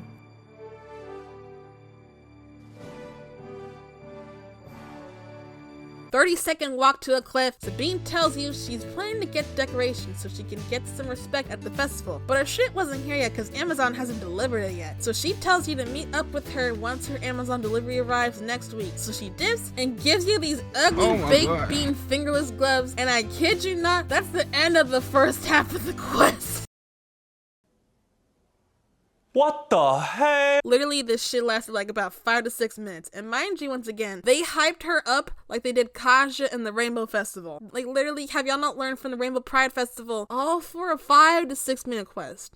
Aw, man. So now on to part 2. You meet up with Sabine again at the same cliff spot, and she tasks you to go get her package from a GED shed. But after picking up the damn package, somehow 500 damn bitches of GED guards showed up, and you had to weave through them and somehow get to the same spot you were last time. Who are you people? But honestly, you could just cheese this shit by 2 ways. Sticking to the cliffside and just basically getting a straight line somewhat through them, or call for pickup, teleport to your stables at the Sunfield Farm, and then basically just cheese the whole thing. Even the babies are one of the most dangerous animals in the world, so I built this cage to keep them secure so there's no possible— oh my god. It's so bad that they try to drag it out like this when you can literally just bypass it. And I found this shit out through my followers too! When you get back to the spot Sabine was at, she wasn't there, and somehow your ass started to have a midlife crisis about you and her, and want to know what was in the box. Turns out this shit was draconium fireworks, and after snooping further, Sabine comes back and you two have an argument because somehow you were manipulated into getting Sabine draconium fireworks when last year you were sent in to hang out with her, and you made your own choices to release the pigs and everything. What was the reason? I had a reason. What was the reason? I had a reason. What was the reason? I just explained the reason. What was the reason, bitch? I don't need to explain myself to you. And what was the reason? And this then somehow led to Sabine chasing her ass all over the damn place. And also this was buggy as hell because sometimes she would be hooked to you at the hip or just not be there at all after one part. But after this whole race, you managed to run to Linda and Alex. You split of them that you were somehow tricked into getting Sabine's fireworks. But honestly, this shit was already ridiculous that they were fighting over fucking fireworks. Like, bruh, you could have had something better than this. You try to show them the fireworks, but all of them had fallen out of the box. So you, Alex and Linda, go pick them all up off the floor. Somehow Sabine didn't pick up any of these shits. And now that you have all of them back in the box, Sabine fucking comes out of nowhere. And then all of them have a fucking sissy fight again over fucking fireworks. Sabine takes the box and then how Alex reveals she fucking spiked them with soda when she had them after Sabine was gone. So basically she fucking ruined them anyway. After that, you bid Linda and Alex farewell, and somehow you get Sabine's black licorice tape pants, and that's the quest! What the fuck was going on with this whole quest line? What the fuck? So this quest, this was the most weirdest of all over the damn place story quests I've ever fucking seen. Even worse than the Rainbow Pride Festival quest line and the Beach Festival quest line from last year. This shit was just so messy and it was just way too overhyped. The only pros about this was that I got a lot of rider XP and 56 tokens from both parts combined of the quest. Everything else is just cons, from the story writing to the pacing to against how odd that the quest from last year was way different in terms of how we acted and how other NPCs reacted to how they acted in this part. I really felt like this quest was just not good. Literally part 1 of this quest was trying to drag you out with a slow ass walk to a fucking click that just takes 5 seconds to gallop to, and then just have Sabine tell me she just got something from Amazon that's coming in. I am perplexed. What happened? Oh my god, wow. Really? Decided to have her not tell us anything like, you know, something important like a fucking lore or backstory. Because usually this shit, when you're doing a slow walk to a cliff, is usually something about like the backstory, not something about getting some shit from Amazon. After that, I had these ugly ass big bean gloves for it. Like, are you fucking crazy? This shit, like bro, I'm still pissed about this. So you tell me throughout a whole 5 to 6 minute quest, I get these ugly ass gloves that have good stats, but they're still fucking ugly. Just to tell me, hey, I have to get this shit from Amazon. I'll see you next week. Like, are you crazy?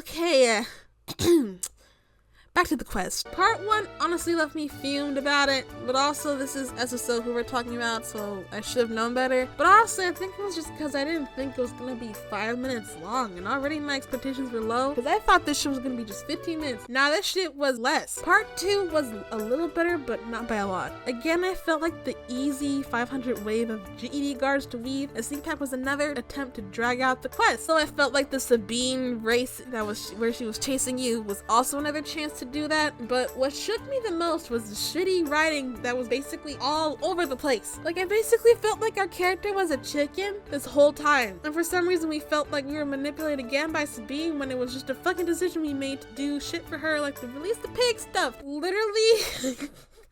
The way she betrayed us with the Dark Core uncle letter for Justin in the main story was better than this shit. What happened? Like, you should have known how to be able to do betrayals better than this. Next time, SSO, be aware of not just how last year's quest was, but also how our own writer acts, and not just, hey, we should also make her fucking scared all of a sudden. Like, what the fuck? Like, literally, our own writer was acting like this, y'all. How the fuck did we go from, wow, this shit was fun, to... Sabine, she was fake. She was fake. She was a bully. She fucking tricked me. So because of all of this shit, I'm honestly giving this first event questline of the year a 2 out of 10. Somehow last year's was fucking better, and I didn't even think that was possible, but it was! Anyways, now let's discuss the activities that came in weeks 3 and 4 and other shit. First off, with week 3, we have the return of Scott's animal herding shit. However, this shit had a bug that happened in week 4 where basically cows and sheep were stuck, and that didn't get fixed till later. So basically, we had to relog every time we saw a cow or sheep. Then we also had basically a new ugly ass outfit that, I kid you not, cost 79,600 Jorvik shillings, which, if you don't know the math for that, 895 star coins. Oh my god. What the fuck? So this shit is like the price of a fucking Appaloosa or Halflinger. Are you crazy? Like, literally the fucking Appaloosa is more worth it than this ugly ass bathrobe that looked like it came from a hotel from hell.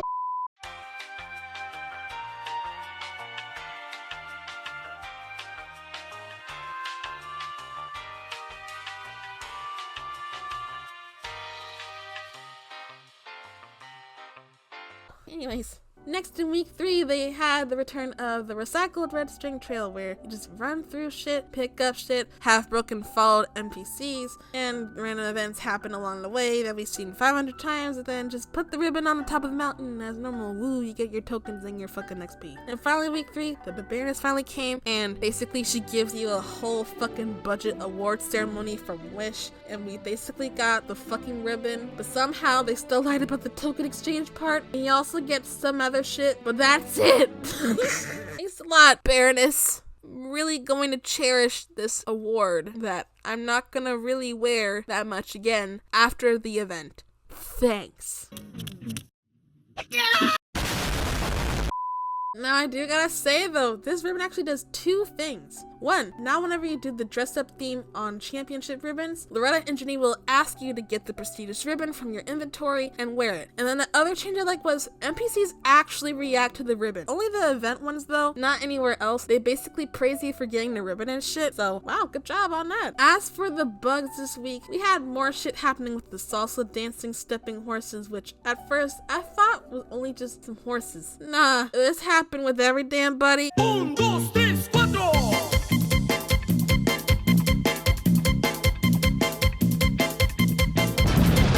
And then, y'all, I found this bug that I like to call the Olympic ice skating bug, where literally your own rider can fucking ice skate. Y'all, I just went to get on. I'm just thinking about 3 minutes in.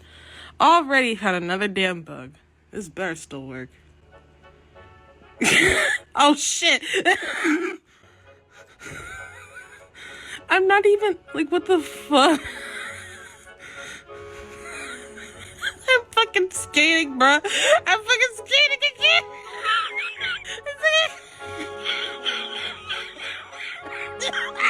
Well, now it's fucking back to normal. Never mind. It got fucking worse. This shit is getting wild, I swear. Now the tokens per day, after the 20 tokens from part 1 in week 3, after calculating numbers again with the new activities, you get 82 tokens per day. And now on to week 4's activities. Week 4 mainly had the return of picking up trash for Tan, and Big Bonnie's recycling tokens for shit was also back again. There's also double horse XP, meaning a lot of shit to get. And Big Bonnie Miss Holter got an update, and in my opinion, these were very well done. They look really good. There is the concern about if there's gonna be less diversity in terms of weights in NPCs when remodel, but that's an update to talk about another day. But overall, personally, I really like them and they look really good. They have more resemblance to how they looked like in the past, and they still fit their characters with the little details from Holter cleaning her glasses to Bonnie looking more steampunk-like. They're both really good representations of being modern, but still retaining their character. Plus, I like how Holdsworth actually looks like a grandma that's a witch now, so it all works out. As for bugs that happened this week, honestly at this point, every damn thing from the previous week was still here, but they did finally fix that teleportation shit. And then again, there's also the bug with the animals that I mentioned before, but there's also a bug where you can get teleported to Forgotten Fields, but that's for another day to talk about, because this happened also in May, and we'll explain why about this. And then finally, for tokens after the 36 we get from the part 2 of Sabine's quest, after calculating everything on week 4, you get 93 tokens per day. Jesus Christ. That's about it for everything that happened in the game. The shit outside of the game we're gonna talk about later, because we gotta go into the overall review on the Equestrian Festival in 2023. So without further ado, let's get on with the review.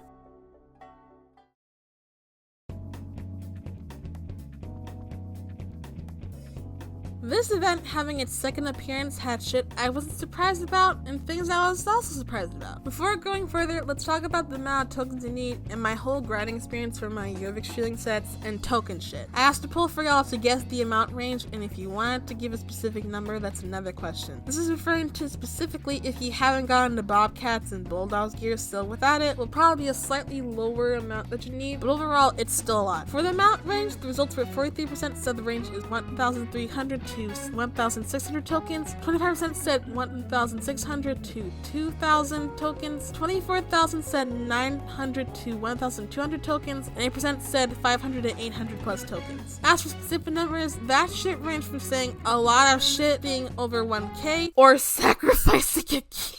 The required amount of tokens you need to get every damn thing is 1,600 tokens. And I think only like one person got that right, so good job. So now that's out of the way, let's talk about my grinding journey on the tokens and the Jorvik shielding sets. So first off, I had the goal to get everything in the token shop, including shit that I didn't get last year, and I also had the goal to get 3 sets. One I had already started, which was the Solidity Lime set, which if you didn't know, it's this gray, black, red, white dressage set that's really cute. Another 2 sets was the new Elite dressage set that I really love, and this purple cowgirl set that I really loved. You already know my favorite color is purple, so when I saw that, I was immediately gravitated to that. They're also expensive as fuck, so grinding away is what's really needed for this shit. And basically, I became an eat, sleep, breathing SSO player, where I even did all the champs as much as I could if I had the time. I even did this while I was doing my college shit. So in other words, I was basically doing a lot to try to just get money. What really helped was the champs, races if I was able to get personal bests, and also the champs and also the archaeology, because I think that gave the most money for me. And also Pharaoh's crafting surprisingly also helped a lot. So basically I did about everything. I first started to tackle this Subtly set, and I managed to finish it by day 5 of the first week. Then I tackled the Elite Dressage set and finished it by day 17 in week 3. And then I tackled the Purple Western set, and finally, this happened actually the day after my birthday, I got the whole set, just in the nick of time. So in conclusion, it is doable to get 3 sets of clothes if you had to start on a set last year and religiously grinded like I did. And also that my birthday is May 1st. There you go, put that in your calendars.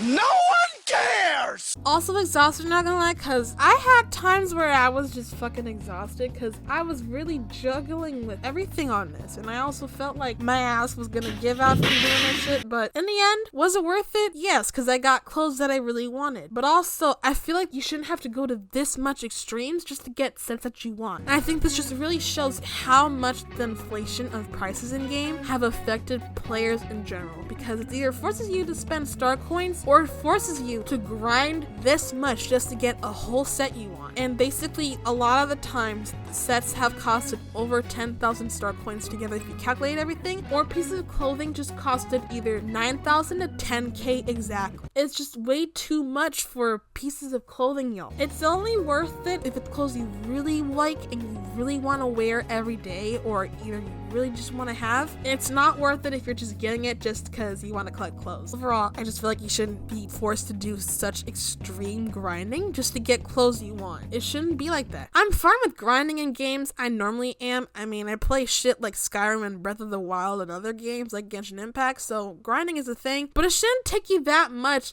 just to get something so small or cosmetic wise. It shouldn't take that much. Now, if my ass wasn't a college student with free time trying to do this, I probably would have only got just enough tokens for the new shit and maybe one Year of Shilling set with another set that's already getting started. After finishing the sets and doing some more token grinding, I have 267 leftover tokens after I did one final hurrah to basically just get some tokens for next year. Hallelujah. So, is it very much to do shit every day to get everything in the token shop? Yes, but in terms of it's just really just certain shit you want, it's more doable, so it all depends on if you want everything or not. And also, this was also a struggle since the championships time were shorter. You basically had a less amount of chance to get the money that you needed for it. So that was about it. So now let's move on to the actual review of this event. So let's start off with the pros. First off, good job SSO on adding new activities that are either from other events or improving existing ones slightly. Brilliant job. This had a lot of token opportunities, even though some of it pulled out my hair.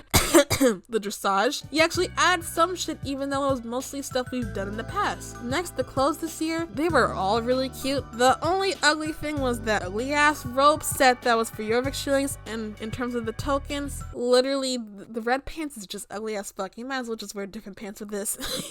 My favorite token set has to probably go to the new yellow one, and I also really love the plum one. They're both really cute and it's shit that I will actually wear probably a lot. And then my favorite new York shilling set, if you haven't taken a hint yet, is the purple and black cowgirl set and the elite dressage set. This was still expensive as fuck, but these are really cute, so it was worth, in my opinion, to get this shit. Next, thank you for finally adding dressage after almost fucking 12 years of this game being alive. Thank you. Next, thank you for bringing back some token shit that costs tokens in the token shop and not just have all of it go to the shops. Literally, thank you for giving people the chance to actually get shit we didn't get last year for once. Just a huge props for you. Finally, we actually did get more Rider XP than last year, so huge thank you. Now it's time for the cons, which, oh boy, there was still a lot of recycled shit. But the main issue with some of the recycled new activities is that the dress up activity basically, again, just forced you, similar to like the mask shit and Halloween, to buy shit to just get a small amount of tokens or so for it. It shouldn't have to be like that. Some themes like the champ ribbon and progression ribbon theme can also be inaccessible to some because some people weren't able to get any ribbons at all. So I just wish that the themes were more accessible for people. That's really about it with them. Next, this shit was buggy. Like, this shit was so buggy, like you couldn't avoid it. You could see a bug literally happening at every angle. So to commemorate this cataclysm of bugs, here's a compilation of basically all the bugs I have found either in game or through social media during this event.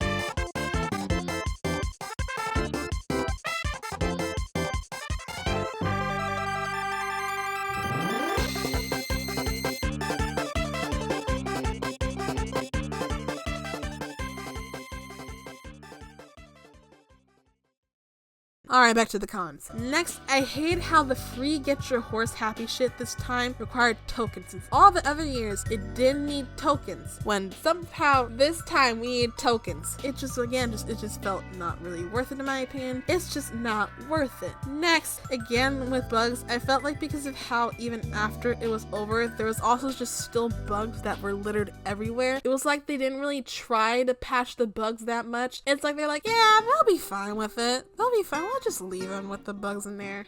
We don't need to go in there and fix this shit. When literally there was still like waves of lag up and down. And after that event was gone, y'all, boom, my lag went right away. There's still times where I did get lag spikes here and there, but not this bad. And also just to add, y'all, Alex and Linda's float from the quest last year is still the old balloon covers.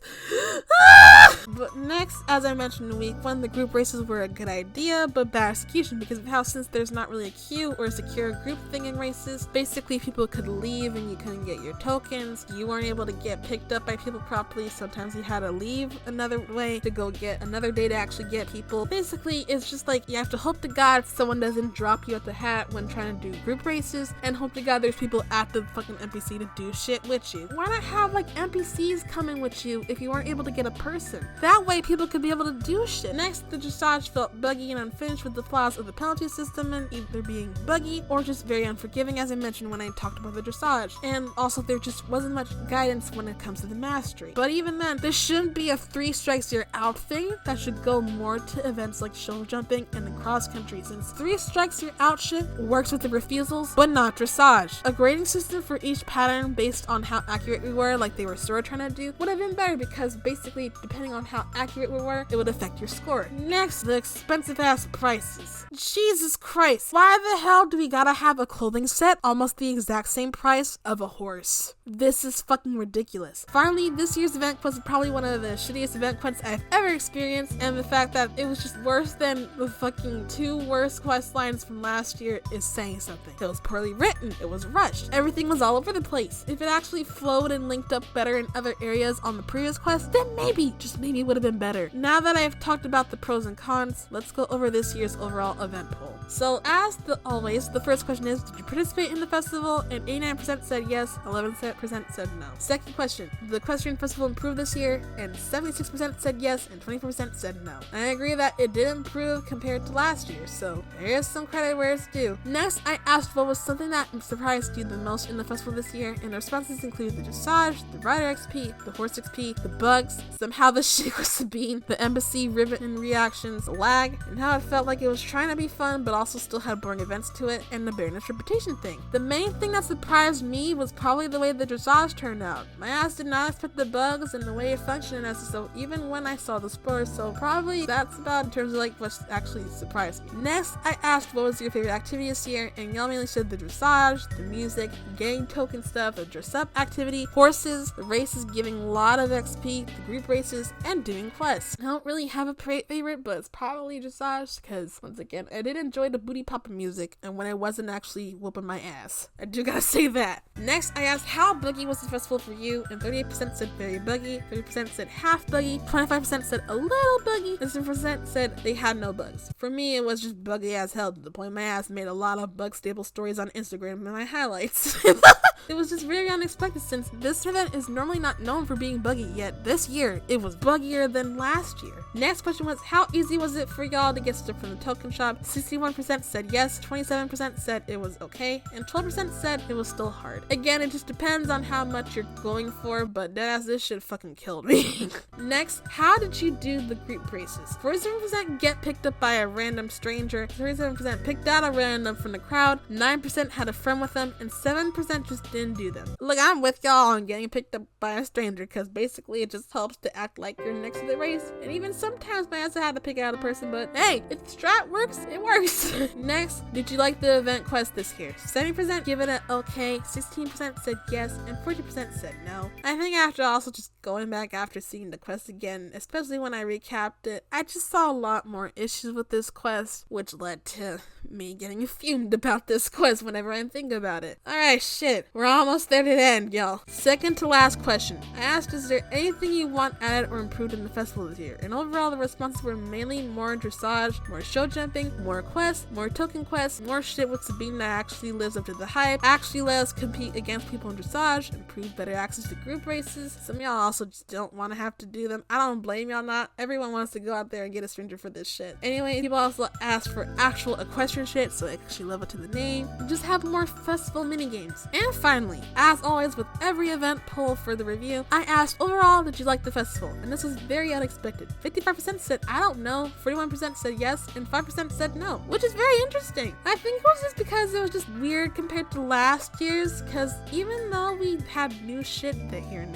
there's just also the bugs, the lag, and some shit being fought, and some stuff actually being very surprising in this festival. I also just want to say here real quick, y'all are troopers for sticking to how many damn polls I gave y'all this month. I still have some more in the other weeks. Y'all are troopers. I think it was just because just basically how March was, it just went boom, boom, boom, boom, boom with a bunch of polls and questions. So thank y'all for doing y'all's best to actually answer the polls. Y'all are troopers. I be reading your responses. Y'all are amazing. So now it's time to do my grading system score on this. As a review, each category in my event grading system is activities, planning, character incorporation, purchasable products, event currency or not, presentation, quests, horse XP, and rider XP. So in comparison, last year the score was a 4.43 out of 10, but my dumbass did the math again. It was actually lower than that. It was a 3.625 out of 10, but it was still not the worst event.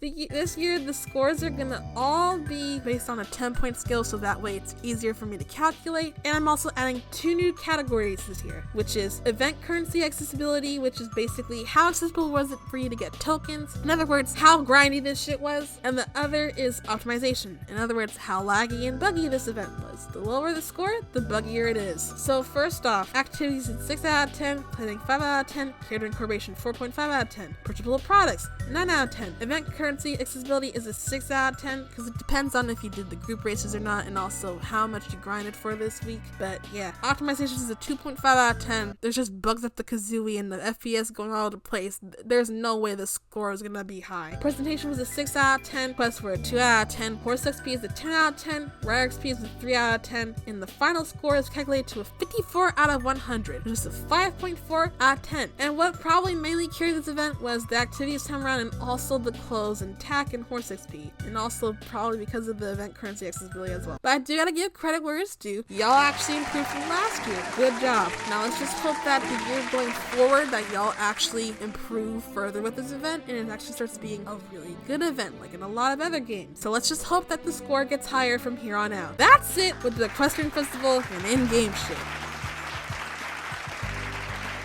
Hallelujah. Now let's get into the outside the game stuff, where we got a lot, so get ready. We're going into the deep end, y'all, because there's just a lot that happened this month. So let's move on to the game blog.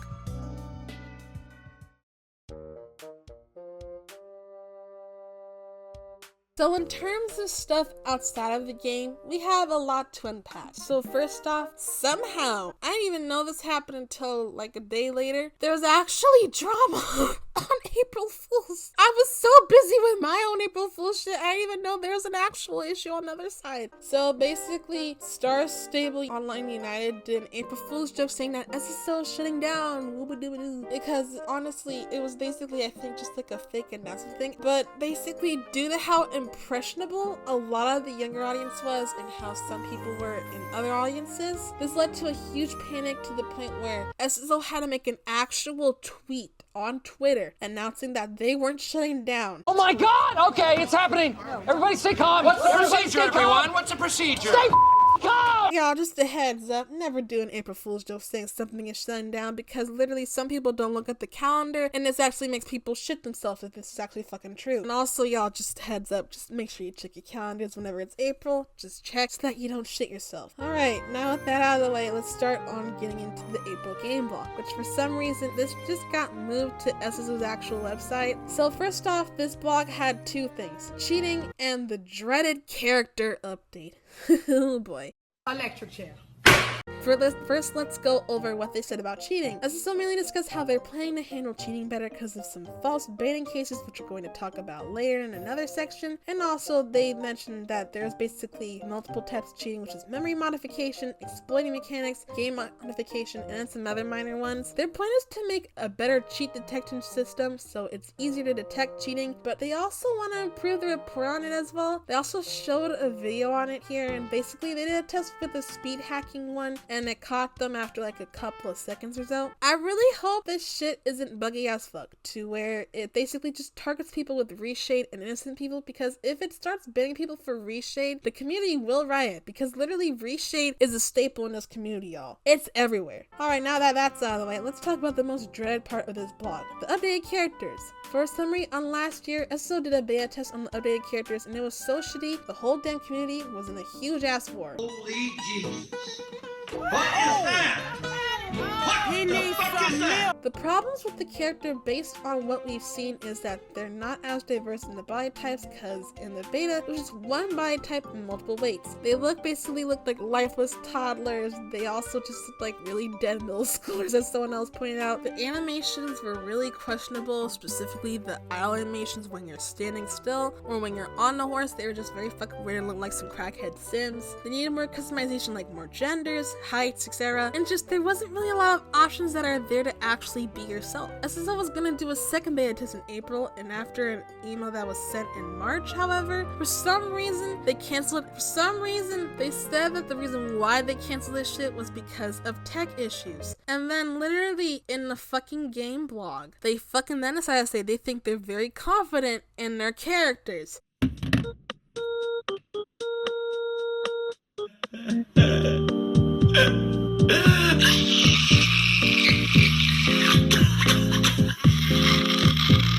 Honestly, this shit made my ass fucking worry, because they think this shit's good. They need to have a second beta test, because right now they're still using old beta pictures, and it's making 90% of us shit ourselves right now. With that being said, this is what SSO addressed in their blog. They're now aiming to release these toddlers in the game in June, and it's basically because they claim they made a lot of progress and want to show us. Yeah, hello, 911? SSO, honey. Why not just show us pictures? Not in game. Be transparent. I don't know about y'all, but I am not about to do a leap of faith and think this shit's gonna be okay. I guarantee you, they probably didn't do shit. And here's why. Now they're asked to say they can only have the 6 body types from the beta, which, by the way, a lot of people had issues with because of the portions of them, because of how there wasn't really going in both directions. Like, they somehow, in the span of when they had the beta test in September, now they didn't add anymore. So, yo, literally, this is my plan now. My plan is if I look ugly as fuck and I don't want to risk changing shit, I'm gonna just get my in real life hair color, because there was in the beta, and slap it on as a wig. And just hope to God I can stick with it until they add my body type that I want. Like, Jesus Christ. They also said they'll give an update to the salon so yeah, you can be able to do your character appearance in there. And they also mentioned that they have no fucking idea if they'll even do a beta test. Just great! Just great, SSO! Just great!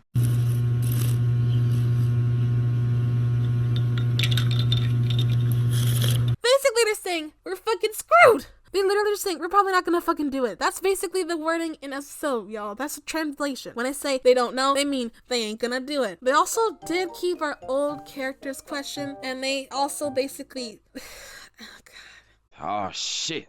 Here we go again. You see, this is why I'm hating SSO right now with whenever this question's brought up. They basically use the delusional excuse that change is hard, when it's actually because we don't like the changes they're actually doing. They're making shitty changes. And we're going from slightly crusty people that aren't toddlers and now, you know, we can still look like we're cute and all, to wooden hair people. Like, y'all, literally the people in the community do a better job at making an updated character than SSO. Like, at this point, you need to look at references or just look at what the fuck we're doing. Because SSO, you're literally about to give us bodies that have child plank boobs and basically bodies that feel like we're not even in our own bodies. Like, this shit needs to have customization shit like sliders and shit. Like, we need to be able to individually customize stuff and not just have presets. Literally, in a lot of customization today, you can literally just change stuff with sliders, carve it yourself. Like, there's so much potential, and yet you still somehow can't do it. Like, we can't be doing this. Everyone's stuck with the body shit, because today we're able to do character customization bigger than your wildest dream you could ever be, and somehow you're still doing this old preset only shit? Come on, man. They also said it's gonna be like as usual with the first time having them being free and when it's updated, and then there's gonna be supposed to be a new price system for this. But honestly, I think this shit's gonna be expensive as fuck, especially when changing body types. It's actually that expensive. That's gonna be really sad, man. I then did 2 polls on this with y'all about the game blog and with asking if y'all had any thoughts about this blog. It was mainly nervous, how cryptic they were when they were talking about the shit, how they considered finding loopholes cheating, and just overall, we're not really trusting them right now, which I agree. It's like they're trying to be Dutch from Red Dead Redemption 2, where they say they have a plan and we're gonna go to the promised land now. Everything's gonna be alright, like kumbaya. But we all don't trust them, because while they're staying delusional about their actions, we all know how they are at this point when handling it. And it's really now looking like 80% of the time, they don't handle everything with care. I also want to say, they are trying. I know they are trying. But the way they're trying is blindly hope something works. And you should not be doing that, because that can literally lead to basically just rushing shit out, and in turn it affects basically everybody in a negative way, and it's gonna make it seem like you're doing something great when you're actually doing something really shitty. The final question for this, I asked, do y'all think they improved the characters? Because they answered saying that the pictures they're using right now in the game log were old. And oh boy.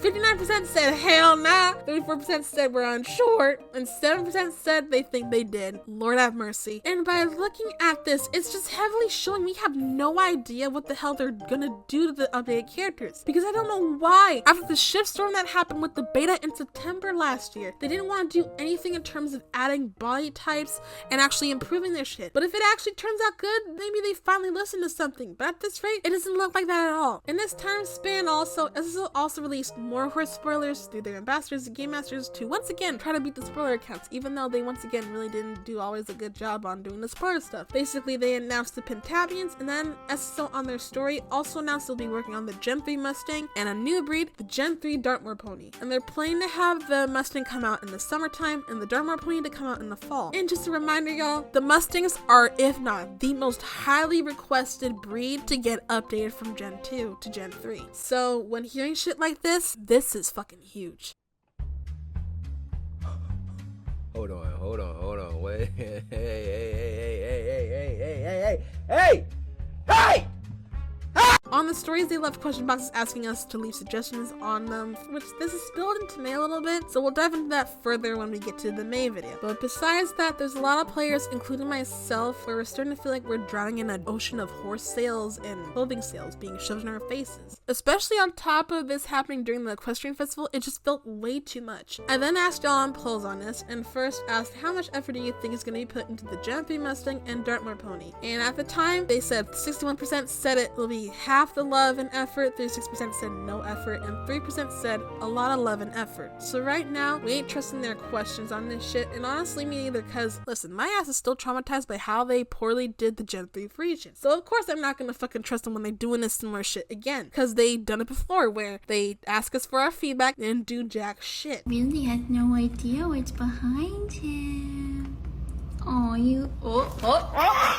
Next, I asked which breed will have the most effort, and to spice it up, I put the option of a breed we don't know about yet, because this is SSO after all. 5% said the Mustang, 21% said a different breed we don't know, and 14% said the Dartmoor Pony. I also said probably the Mustang, because once again, this is the most requested breed that people have wanted to get updated for years, so if this ends up being really shitty, we're gonna all fucking lose our hope and horses at this point that are new at this point. And finally, I asked what are y'all's thoughts on the constant horses being announced, and the overall thoughts was that it's good that they're communicating, but it's getting too much, and most of us just want them to focus on the gameplay, quests, retrofitting all the tech, fixing bugs, and the tech deck of the game. And also a lot of people just want to break from horses because it either feels like they're drawing in it, they don't trust them on horses right now, they can't keep up anymore, they want SSO to slow down and just put in more effort instead of rushing out shit. It's now getting to a point where we're mainly just tired from the amount of horses being shoved in our face and that are being either announced or released. And this has been a constant issue since 2019. At this rate, it's starting to feel like 99% of the time is spent on horses and 1% of it is actually spent on other shit. It needs to all have equal attention and effort, because right now it's not even exciting anymore when a horse comes out like it used to. Maybe every now and then, but not that much. Because before, back in the day, when in the golden age of SSO, we were all hyped when a horse trailer comes out, we all get excited and we were really happy. But now that's turned to, please don't be fucking ugly and bad as fuck. Because now we just look at it and we're like, oh, it's another horse. Like,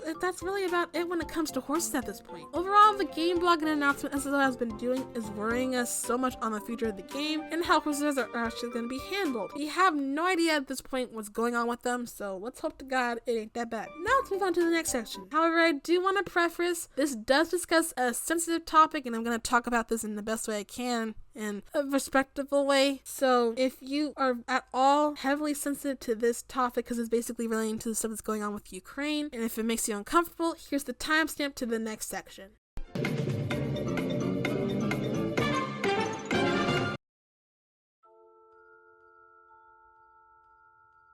So, as we all know, since February 24th in 2022, Ukraine right now is dealing with a lot of huge conflict with Russia. And if you want more info on that, I'll leave articles on it below, because right now a lot of people are negatively affected from the situation, and it's really brutal. And I'm not really the one to talk about political shit that much on this big of a degree, so here's more information to hopefully turn to when wanting to learn more about this stuff.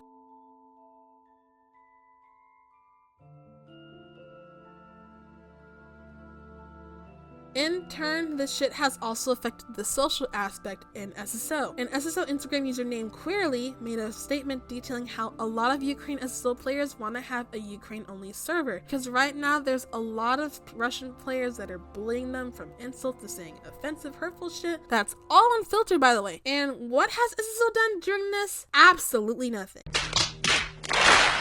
So to also catch up to speed, on October 18th, 2022, Ukraine players tried to ask SSO about a year ago now on if they can get a server for just Ukraine players only. But since even giving them proof about the shit that's happening in terms of the bullying, in terms of especially the derogatory shit that's said to them, SSO basically refuses to do so and just told them to report it to them. Because of this shitty customer service response, this then in turn led to Ukraine players basically building up a lot of resentment towards SSO. And after a couple of months later, on April 2nd, the movement #UkrainiansNeedSSOServer was born. And basically this was tackled with protesting it in SSO's comments with spreading the hashtag around, doing awareness posts, having people share their stories, and there's also a petition for this which is still up right now, so I'll leave it in a link in the description below to check it out. Other people also came forward with more info from it, and since then, SSO was still trying to say they can't add fucking servers when they've done it for the US before multiple times, and they also done it with a split with the Dutch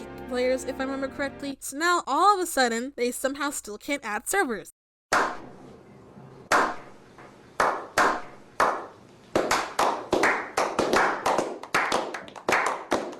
Really? This also makes me question if it was because of either, again, tech debt or finances. But the answer to this is still unknown. After the protest took place, it took till April 4th for them to say they're working on a solution and claim they still couldn't add a server. Great. And what was that solution, y'all, you may ask? A shitty report button that doesn't even work properly. What the heck? Basically, around April 26th, SSO gave the servers that Ukraine players were in a report button. But the problem is, it bugs out and causes the name to just be filled with question marks instead of the actual person's name that's in the server. And according to Queerly, when they made another post on this, basically they mentioned how you have to click on the player's actual nickname, which didn't even know existed, for it to work. And all this shit does is supposedly send a report, but even SSO doesn't even properly explain this shit either, leading to the movement to still keep going going to this day. As of right now, it's still going, but the hashtag keeps getting hidden under Instagram posts. So in other words, the hashtag is being drowned out by Instagram hiding it, or maybe even SSO hiding it. I'm not 100% sure, but I think it's getting hidden by an SSO. So going forward, if you still want to show support and help Ukrainian players still fight for this, or be able to hopefully have SSO listen, I recommend accounts like Queerly and accounts like SSO Ukraine that actually help with spreading the hashtag around and give support posts about why this is an issue, and that way you could be able to help give support to this.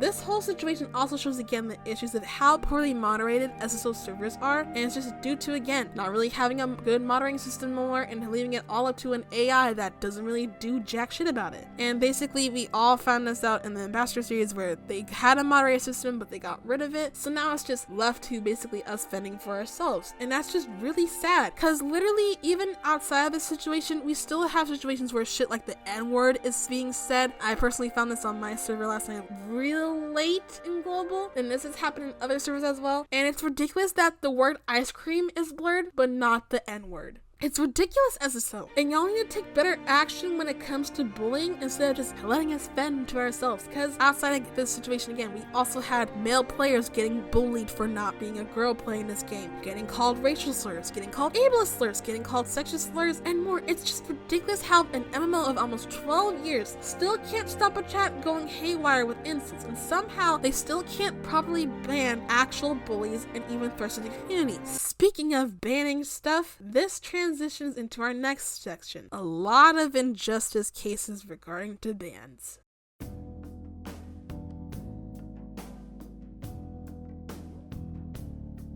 I don't know what it is with April, but it somehow became the damn month of customer service being a piece of shit towards innocent people on either stupid shit or for no reason. And we're gonna talk about 3 cases on how it happened and whether or not they were resolved. Let's start off with case 1.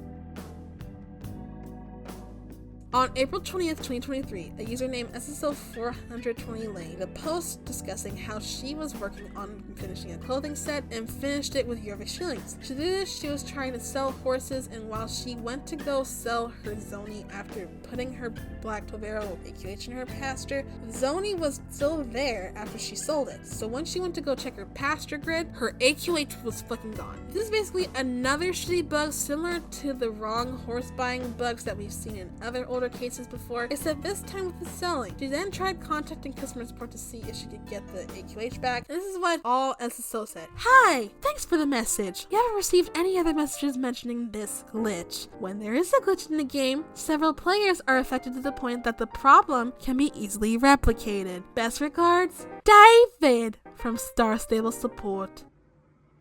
Boy, if you don't... I know this man did not just say it has to be multiple people when you're supposed to report shit and fix bugs regardless of who experienced it. David, sir, do you need a psychiatrist? Are you okay, sweetie? Do you just not want to feel like helping people? Do you not want this job no more? Lord have mercy. So after this, she made her post discussing what happened, and people try to get SSO's attention on it. As of right now, I haven't seen any updates on the situation, so I'm not really sure if it was resolved or not. And basically, I don't know if she resolved it. Either she had to buy the horse again, or if it was a horse that was basically removed. I'm not 100% sure if she got it solved, but that's really it on that case. So let's go on to case 2.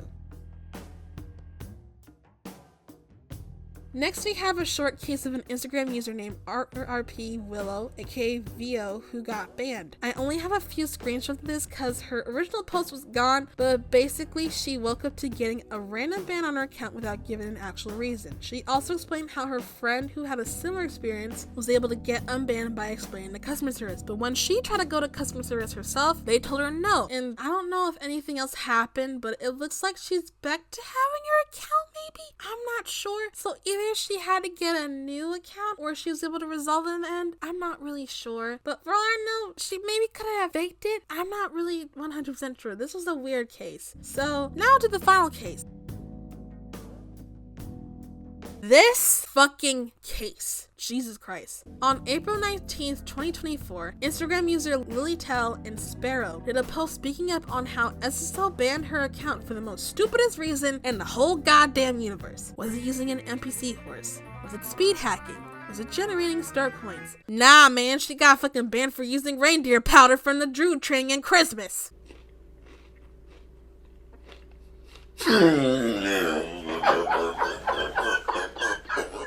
Really? SSO, this wasn't fucking hacking. You get this shit in Druid training, bro. You get this from Druid training. This one went the most crazy, not just because it was once again SSO's shitty customer service in action, but because this was the most stupidest thing I ever seen someone banned on. Y'all need to fire people at customer service because this is getting ridiculous how literally people aren't getting fucking help. And we at this point know it's either fucking Wendy, David, and whoever the fuck else is on this list that's gonna give us shitty customer service. It took 3 posts, y'all. 3 posts for an SSO general manager on social media to unban her account after she revealed the email of one of the bitches saying they can't unban people when that's a fucking lie.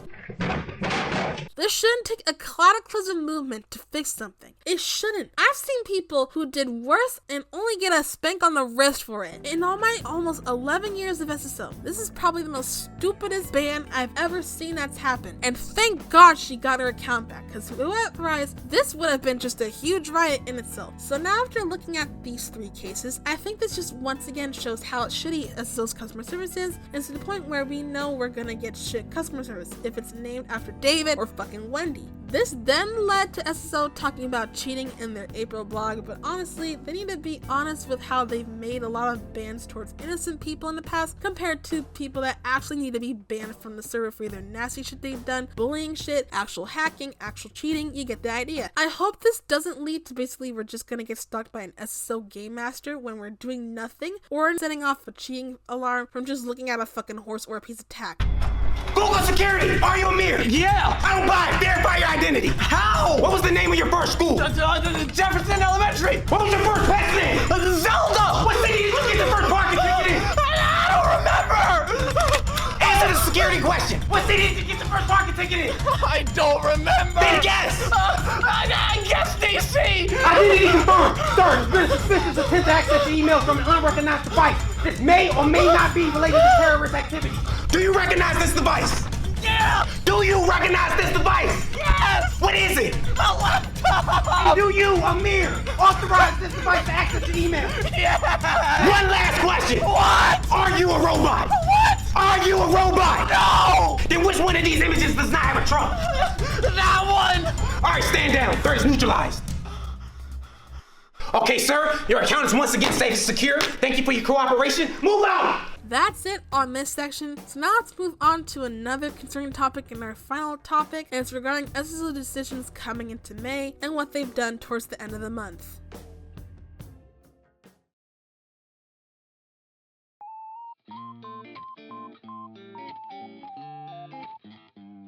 So there's a reason why this section is the title it is. So first off, SSO announced on April 24th about how they're doing a thing called Passion Week, which is supposed to be a week employees work on something that they're passionate about. And it's basically, this includes shit that's happened for like photo mode, the snow, and some outfits for example. So in other words, it's just mainly a week of looking at cosmetic stuff. This brought up more people basically begging SSO to please fix shit like bugs and the retrofitting on more tack onto horses, because as of right now, we still have a lot of horses that are not able to even wear the earliest of new tech medieval bridles. Literally, a Jorvik wild horse still can't wear them. It's ridiculous.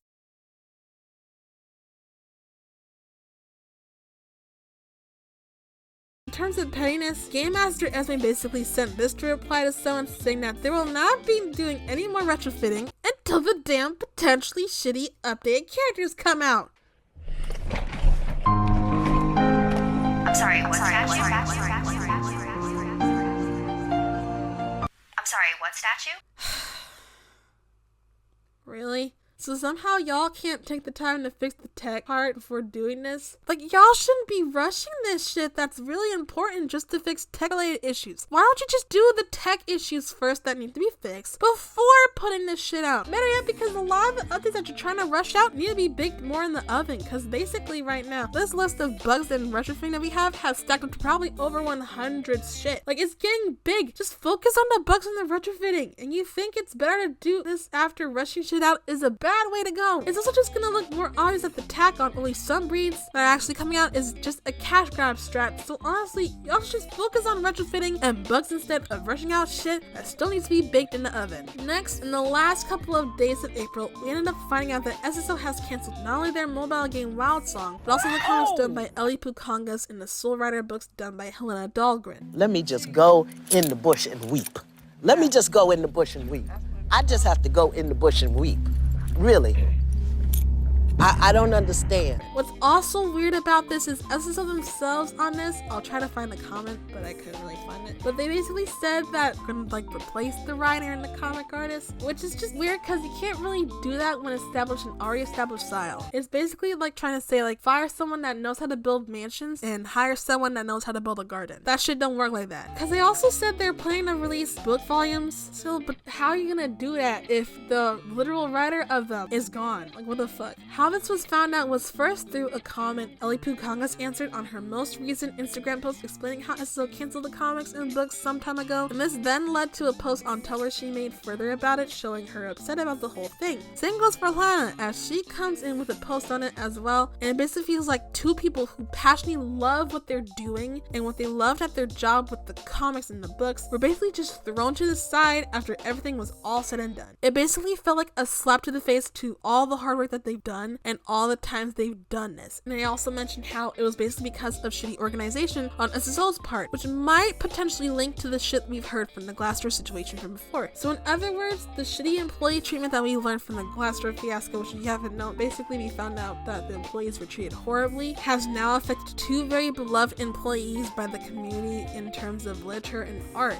And that's just sad, man. These three cancellations happening all at once made me wonder if it's potentially because of finances being spread too thin, they just don't have enough money to fund people anymore, or they think they can put their money into something better to make more money off of shit. As for Wild Song, I also, to be honest, felt like that this shit was coming because the hustle wasn't really not just because of finances, but also I think it's because this game was nothing new in terms of horse games, since it was just another horse game on your phone where you're only a girl and you can only play as one with the stereotypical revamp your great grandma or whoever the fuck it was is estate or ranch, and the only thing it really had going for it was that it had a cute art style, and that's really about it with this game. Even then, this is showing that they're potentially losing money, and it might be more than what we've seen. But at this point, with how transparent they are, it's just a lot of theories on these three getting canceled and almost just a rapid succession. Helena did say SSO might return to the book supposedly, but it looks like it was just a maybe, aka this shit ain't gonna happen until like years upon years later if they survive. We really don't know. Besides all of that, they also released the May roadmap early, and they fucking announced in it that horse progression was coming May 24th. Totally not an event that's gonna cause us pain and depression later.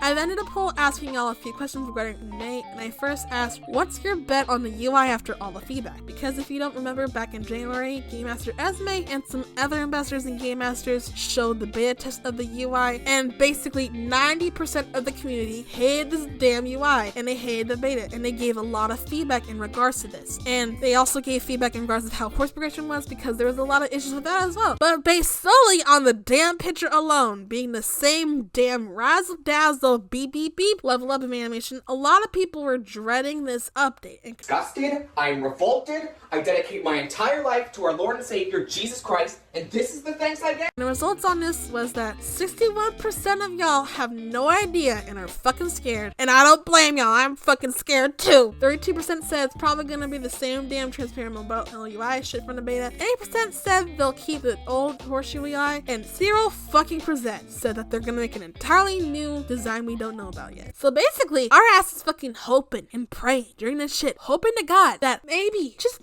maybe, the UI will be okay, that it's changed. But we know deep down, they probably didn't do jack shit. Next, I asked in the question box if y'all had any May predictions, and the response is detailed, mainly saying it's gonna be pure shit, buggy as fuck. They wanna hope horse progression is okay, and they rather not wanna get this done until later, and it feels like all the feedback was taken into account, and people are gonna quip shit sounds better than it actually is. There's gonna be be a riot. There's people hoping they listen. And then finally, the Batavians are gonna be really the only damn thing that's gonna happen in this damn month, supposedly. Basically, we got no hope that they did a good job on any of this based on their track record and transparency. And you're gonna find out, especially when we get into May, about this whole tobacco. So basically, before May happened, all of us were scared about the future of SSO and their decisions. Finally, the final question I asked was, did they take any feedback into account in regards to the UI? 65% said hell nah, we're screwed. I'm right with y'all, because literally this is about to be a fucking historic event of shit. Then 24% said they took some of it into account, 12% said I don't know, and 2% said they took everything into account. This just shows just how much most of the community are fucking scared of what the hell is gonna happen with this damn game. And I'm telling y'all right now, this shit is too fucking wild. It's gonna be a fucking storm, y'all. It's just a fucking mess. With that being said, that concludes April's roadmap review.